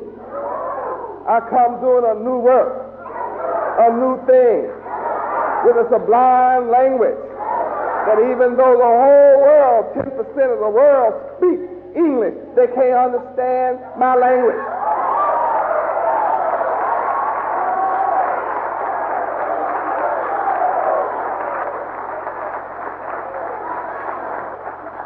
No matter how well versed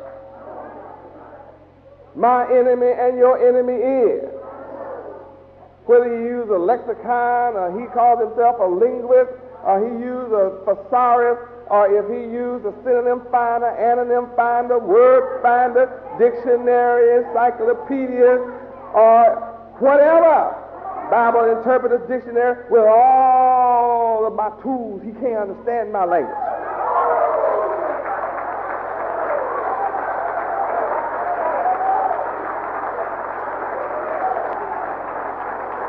When I'm speaking English to the unlearned and the unlettered, it's like I'm speaking in parables. I'm speaking allegorically and metaphors and in similes, prophetically and symbolically. And being a scholar won't help you understand what I speak. You have to be born again.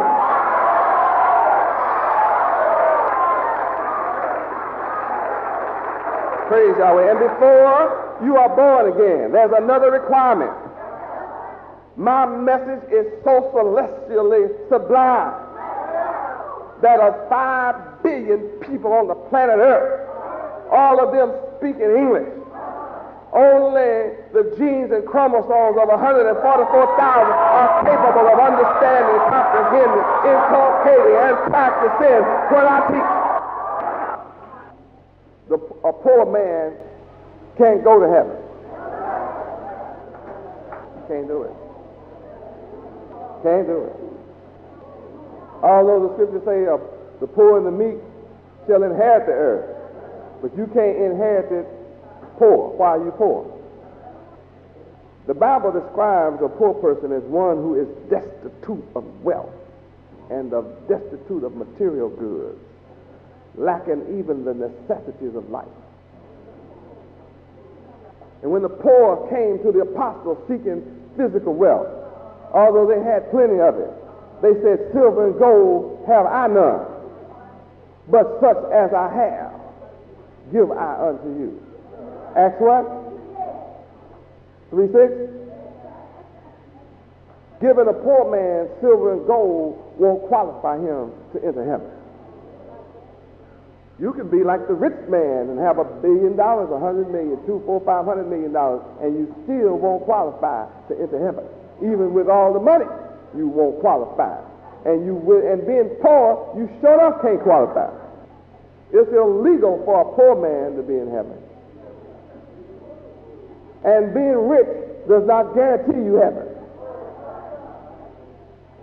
And begging for money won't create heaven for you.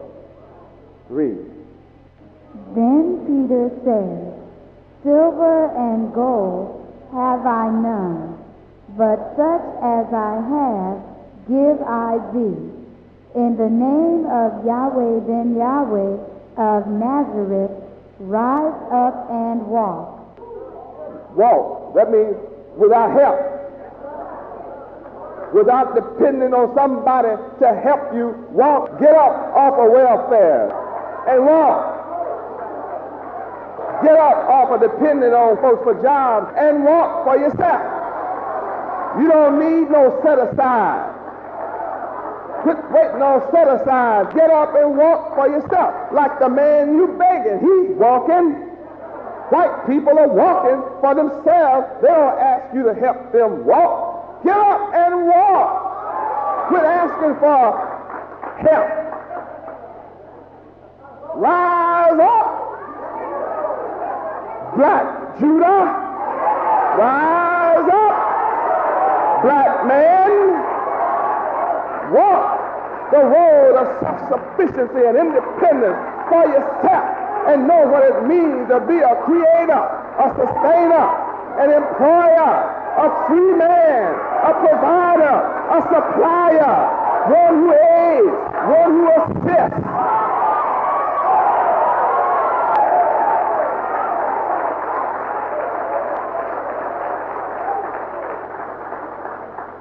No nigger can go to heaven. That's why I wrote your book. I told you you're not a nigger. I'm telling you, you can't go to heaven as a nigger. You can't be niggardly and go to heaven. It's antithetical. It's antithetical to heaven. Heaven's right here on earth. You found that out already. The Bible describes a poor person as one who is destitute, absolutely without wealth and material goods, lacking even the necessities of life. These are the needy. Anyone who needs deliverance from material exigencies, evil, anyone who needs help from being delivered from evil, anyone who needs help to be delivered from sin is poor and needy in respect to Yahweh. Look up EXIGENCI. Yes. Read. Exigency, exigent state or character. See? Hey, hold it. See? Now you're into character. Anyone who needs deliverance from their material character. Read on. Urgency. Urgency. Go ahead. The need, demand, or requirement intrinsic to a circumstance, condition, etc. You're talking about a circumstance, and so you need deliverance from your circumstance. And you can't, and it's an intrinsic part of you and your makeup and your mentality. You can't enter heaven in such a need. That need has to be removed before you can enter heaven. A case or situation which demands prompt action or remedy. If your situation needs action and a remedy, a solution, you can't enter heaven in need of a remedy. Understand now? I mean, you say, well, we need civil rights and we need voting rights and we need, as long as you need those things, you can't enter heaven. As long as you are without a remedy and a solution to your problem, you can't enter heaven. A destitute person cannot enter heaven. one whose mind is destitute, one whose character is deficient, can't enter heaven. The poor are those whose prosperity and social status have been reduced, unexalted. Debate. Shame on you. Can't enter heaven. You can't enter heaven as one of the scorned. Neither can you enter heaven as one of the scornful. If your social status is not of the highest, you cannot enter heaven. And any preacher who preached your mama into heaven or somebody else into heaven and they had a low social status, they just took your money and make you feel good for nothing because they're still not in heaven. Heaven is right here on earth, and you know they're not in heaven because you're not. Go to Exodus 23, verse 3. Blow your mind. 23:3. Read. Neither shalt thou countenance a poor man in his cause. What does countenance mean? Faith. Give me countenance. Don't face a poor man in his cause. Don't help him. Or what? Don't approve of him. He can't enter heaven. Isn't that a shock? Right here in the Bible. Read countenance. Countenance, appearance, especially the expression of the face. The face, visage, calm facial expression, composure, approval or favor. Never approve a poor man's cause. See how they'll trick you? They say, what do you want, a grant? Okay. They're approving of you in your cause. What's the result? You stay poor. All the grant money goes to the writer, the president, the secretary, the facilitator, the director, and their immediate staff.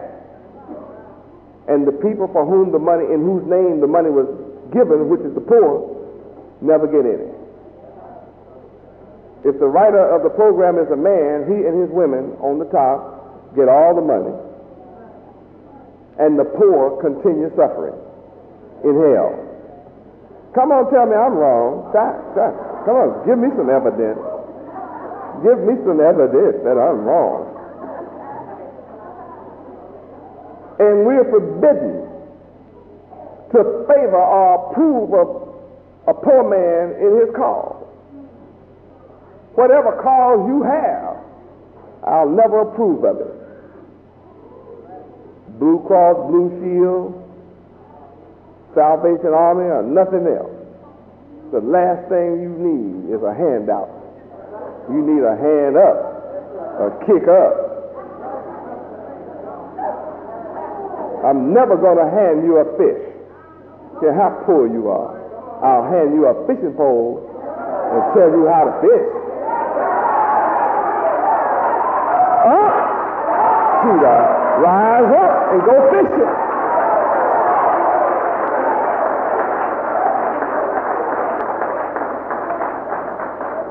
You don't work, you don't deserve to eat. Where? 2 Thessalonians what? 3:10. 2 Thessalonians 3:10. They favor you with welfare. You don't have to work. AFDC, you and your children don't have to work. Social Security, you don't have to work. Retire from working, so you don't have to work.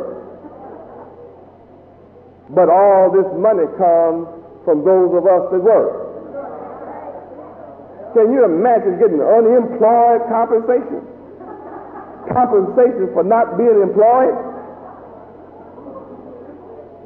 You don't need anything. You need just what you have, nothing. And I'm going to see that you get just that. If I have to break America, I'll break her where you can't get nothing. I'm breaking her. Eastern and IT&T and all these other entities. I've shut down steel mills in the country, ship your jobs overseas to Korea, Japan, Hong Kong, Thailand, China, Europe, Russia. I got your jobs all over the world.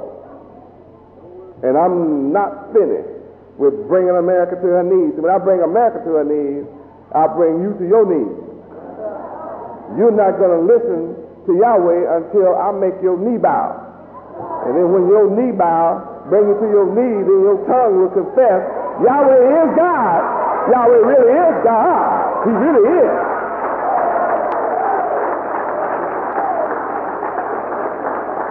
America will have to suffer being brought to her knees because she's holding on to you. She should never have brought you over here and put you in slavery in the first place. But since she did, now I am come and she has nerve to try to hinder me from raising you up out of your poor condition so you can enter heaven. She cast my name out as evil to you so you won't come and follow your Savior and your Deliverer, the one who will give you heaven. So I offer you heaven, but the enemy, your enemy, teach you don't come to me. So I'll bring your enemy to their knees. And when I bring your enemy to their knees, then you'll be on your knees. Because you can't live without your enemy. You are dependent on your enemy for life, for food, clothing, and shelter. You depend on your enemy for everything you have. And you are cracking up. Your enemy even gives you crack. Make you a co-conspirator with Cain. Make you a cocainite.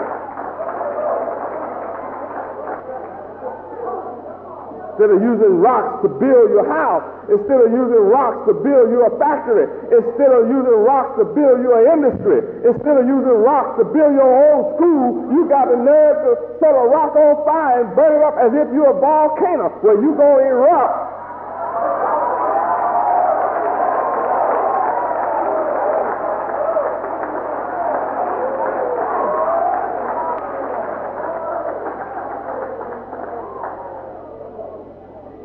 I just gave you proof in Exodus 23 and 3 that Yahweh does not approve of a poor man. I don't want nobody around me that wants to be poor.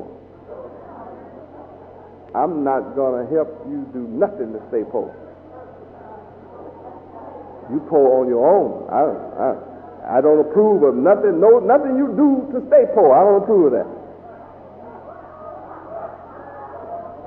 You know, some people, you have to push them all the way out your house before they'll go to work. They'll always run around and find somebody to lay up on so they don't pay their fair share. And think they slick. They think they slicker than me, and I just keep nudging them. I'm trying to wake the nigga up. Get on up, go to work. Do your share. You can't go to heaven with me poor. Dressing in white doesn't make you with me. There's a lot of folk in here wore white, but they're not with me. They are poor.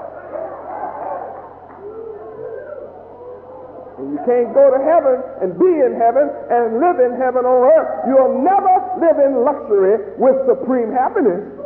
You'll never live rich and be blessed for poor. This concludes part 3 of What is Heaven? Loading. One moment, please. The new Yahweh Ben Yahweh website now offers the latest in streaming technology to aid you in your study of the laws and teachings of Yahweh Ben Yahweh. Visit YahwehBenYahweh.com and learn about the Tetragrammaton, the meaning of the crucifixion, and how to keep the Sabbath. YahwehBenYahweh.com is your home for truth and insight. Read about Operation Word War and how you can work to balance justice. Shalom. Shalom. This is part 4 of What is Heaven? It's against the law to be poor. Exodus 30. Exodus 30, verse 15. Read. The rich shall not give more, and the poor shall not give less than half a shekel, when they give an offering unto the Lord Yahweh to make an atonement for your soul. What does this tell? When it comes to money,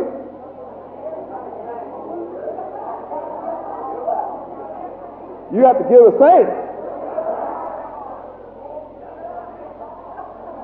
Poor man has to give the same amount to Yahweh that the rich man gives.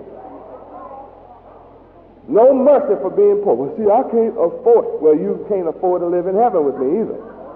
That's your problem. You can't afford to live in heaven. The poor man has the same requirement as the rich. What do you mean you don't have it? Well, I'm poor. My job didn't. I'm not. Well, maybe you better go get 5 jobs then. Well, I ain't gonna work that hard for nobody. Well, enjoy hell then. You're sure not gonna live in heaven.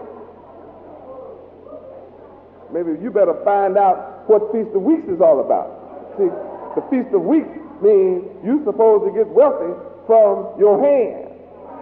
Bring a tribute and free will offering from your own hand. So you got to get up and go to work and sow some seed, and you won't have to worry about being able to give. You'll be able to give what any rich man can give. Oh yeah. You won't be poor. When you're able to give the same as a rich man with supreme happiness, you are rich too. That means you must eliminate your poverty-stricken condition in order to be approved by Yahweh. Because see, you just can't give less than the rich man. That means you have to be rich too to give what he gives. Huh? Shocked? Anybody shocked?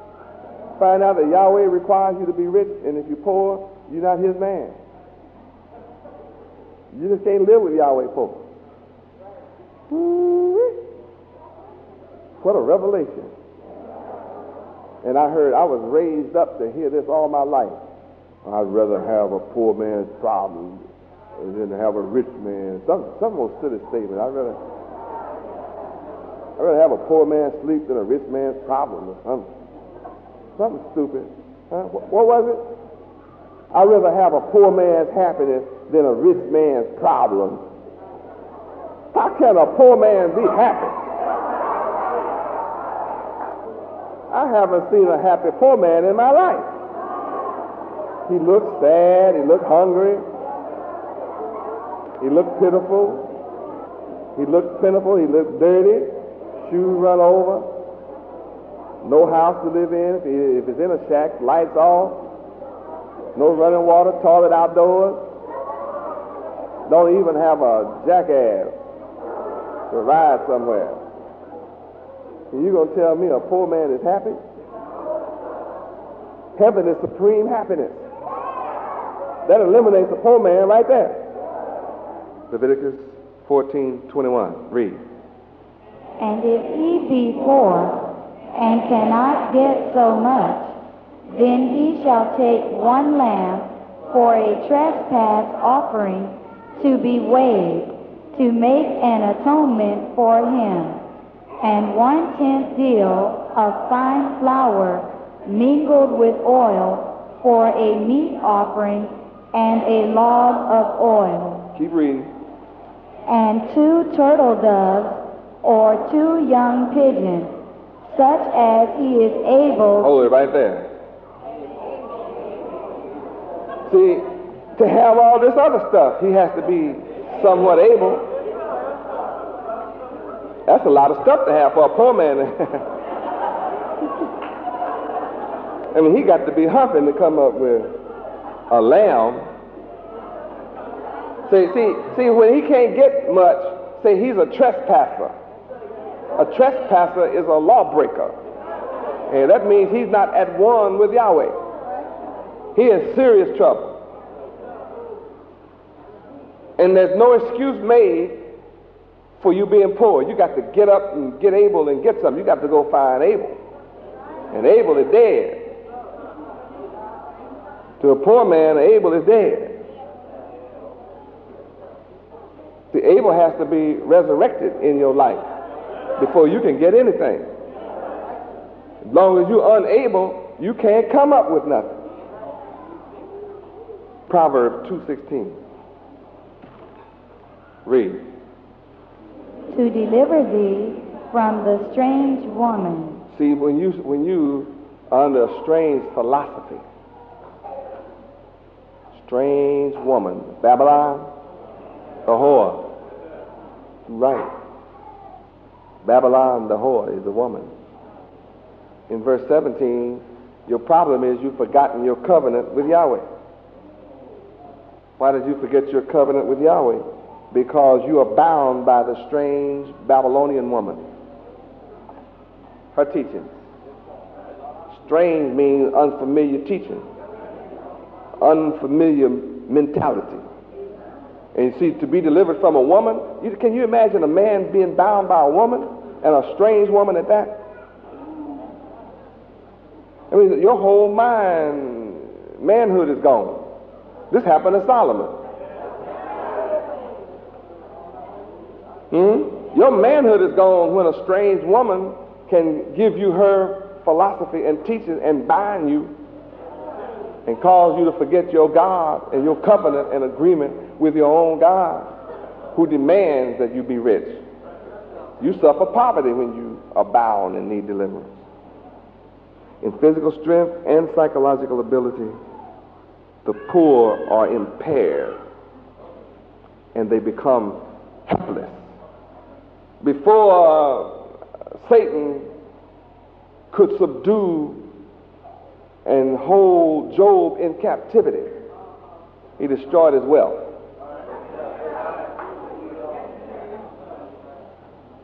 Job was the greatest man and the richest man in the East. But what Satan did in order to hold him captive in a strange land was take all his wealth from him. Took all his wealth, all his children. That means he was unable to pass on his knowledge of wealth to his future. He was cut off. See, even if they take your wealth, but if your children have the knowledge of your wealth and how you acquire, keep, and sustain your wealth, they'll instantly come right back with it. So Satan knows how to do a job. That's the job he did on you. He took your wealth, knowing that when you become poor, you'll be his captive and cannot enter heaven. You can't keep a poor mind and go into heaven. Don't you see it? Job 34. I'm rolling as fast as I can. Job 34, verse 28. Read. So that they cause the cry of the poor to come unto him, and he heareth the cry of the afflicted. Verse 27 tells you why you're poor and afflicted. Because you turned back from Yahweh and would not consider his ways.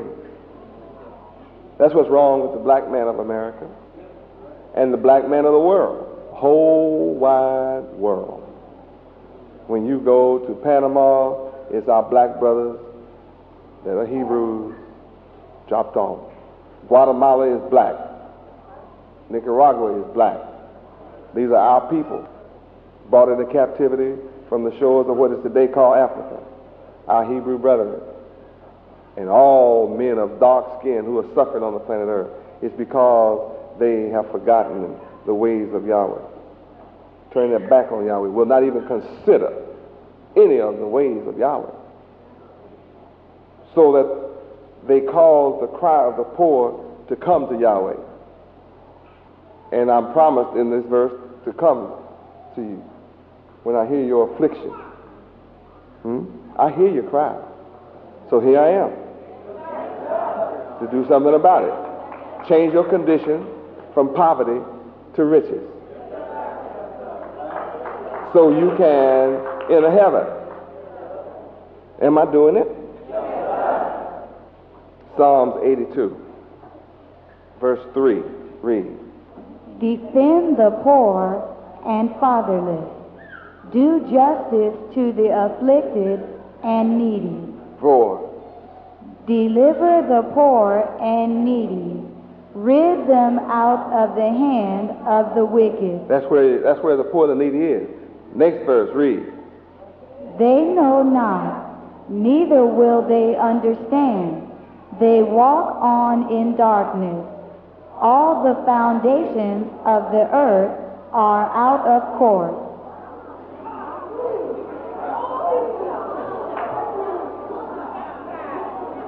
You read Psalms 82:6, but see, you didn't read this. So now, the defender, your defender, is here. Yahweh ben Yahweh is your defender. I am the defender of the poor. I'm letting you know you can't enter heaven and be poor, but see, you are not doomed to stay poor. Someone is here to deliver you from your poverty. And the wicked are the ones who hold you in a poor condition. I'm here to do justice for you. And I'm here to deliver all the poor and all the needy. And rid all of the poor and the needy out of the hand of the wicked. That's what I'm here to do. And just as I have taken those of you that are here now from a poor state of mind, which resulted in a poor physical condition, and I brought you to a rich state of thinking, which translates into physical riches, proving that I can do this for all of my people who receive me and believe on me and follow me. I'm here to make you rich. But I have to first show you, and I am, that I'm rich. Your deliverer, redeemer, Messiah has done it for you. But I'm working to bring your mind up out of the terrestrial into the celestial so that you can become one of the elders of Israel, so that you can become the boss, the employers, the suppliers. A poor man is a destitute man, and a destitute man cannot enter heaven. A poverty-stricken man cannot enter heaven. An impoverished man cannot enter and live in heaven. A penurious man cannot enter and live in heaven.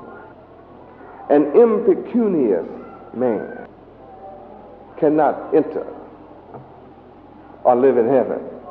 You are impecunious without Yahweh.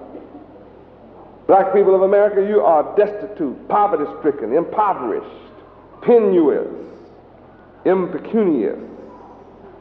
My people are beggars. And a beggar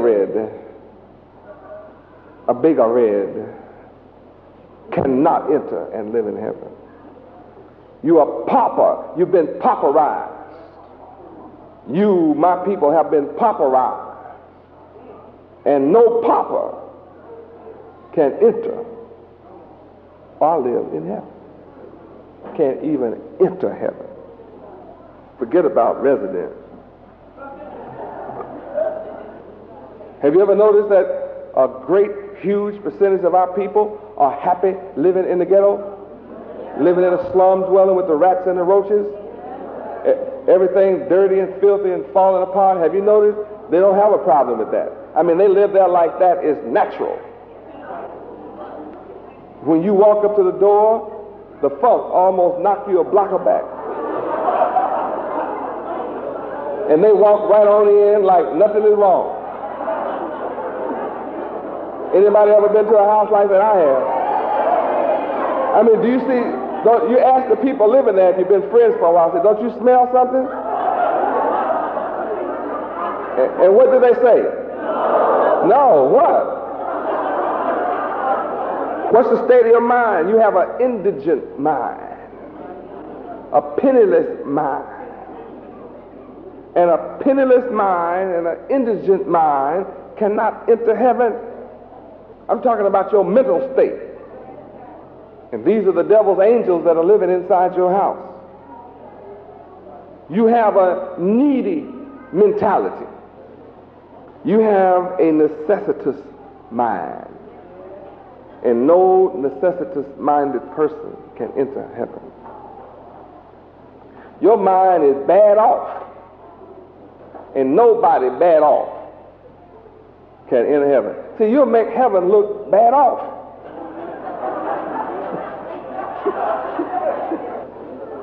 Yeah, if we allow one of you in that's bad off, you'll start a bad off family.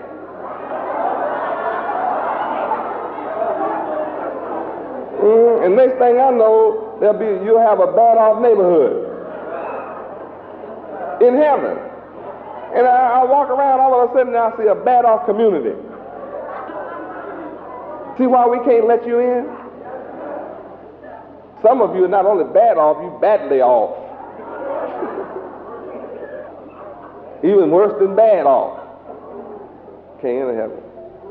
If some of you have a pinched mentality. Yeah, you know, pinched. Tight it up. Squeeze together. Don't flow and be free and flexible. Can't enter heaven. Some of you have a strained mentality. Your mind is under a strain. How you going to help anybody under a strain? I can't quite pay you now, Yahweh. I know I'm supposed to give tithes, offerings, and all kinds of things, but see, I'm under a strain. And what do you think you're going to do on Heavenly Avenue? You'll turn it into, you'll rename the street to Strain Street.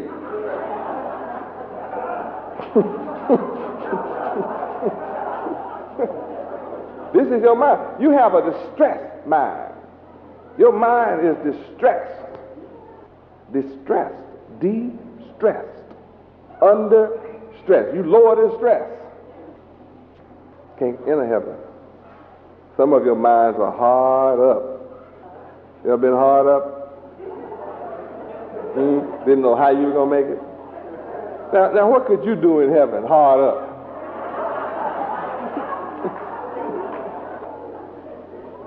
Think on these things. Is that my people? Black folk in America are hard up. Black folk are hard up in a lot of places of the world. But I have to straighten you out first.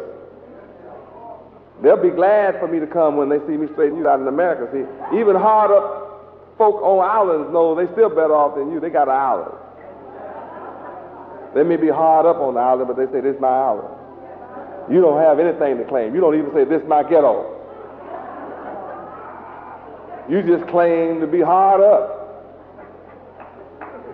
You are financially embarrassed. It's embarrassing to have financial problems. You are financially embarrassed. Now what you going to help God do in heaven? You'll embarrass heaven if they let you in. Huh? Everybody in heaven will be embarrassed when you come. Here come old, financially embarrassed. I know what they're going to do. They didn't do ask me for something.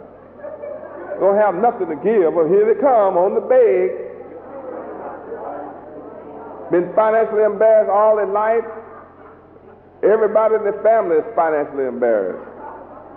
They come from a financially embarrassed family.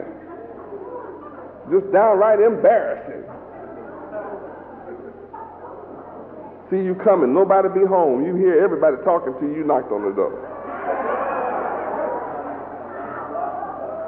Can't go to heaven. You better hope the end doesn't come when you out of cash. Because people out of cash can't go to heaven. And you have an out of cash mind. Why else do you not have any cash? Because of your mind. If you had the right kind of mind, you'd have some cash. All the time. You can't have cash every now and then. See, cash on payday is not cash. Cash is one of those long accounts. One of those long bank accounts. And you can give to Yahweh whatever Yahweh requires and don't feel strapped, hard up, and out of cash. Strained, strapped, bad off and stuff. You're in trouble trying to go to heaven. You say, I need a little money, I'm running a little short. See, short folk can't go to heaven. You have to be tall. Tall money, tall mind. Can't have no short mind. Some of you have a skinny mind. Skint mind. Just skin. There's nothing on it. Nothing in it. Your pocket is skint. See, I'm just, check out my pocket. I'm skint. Can't go to heaven. You broke, forget it. Broke, forget it. You tell me who loves broke folk, besides, even broke folks don't like broke folks.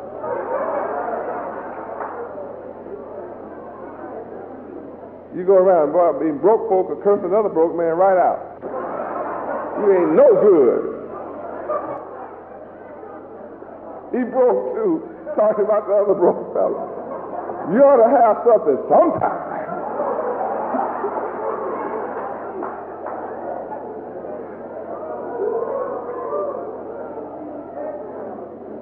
How many admit that a broke man is catching hell? All these kind of folk are in hell.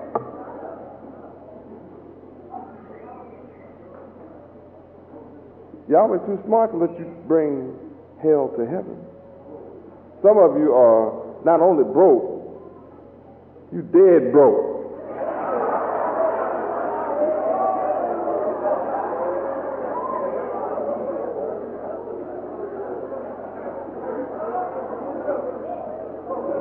Have you ever heard some people confess, I'm dead broke? Tonight this week we found out you really are dead. No wonder you broke. No wonder there's a need for a resurrection, a getting up morning. Well, I've had a ball. I hope you understand poor folk can't go to heaven. Hope you understand where heaven is. It's in the mind. You need a new mind, huh? This to me is the best feast of weeks, the best feast in my life.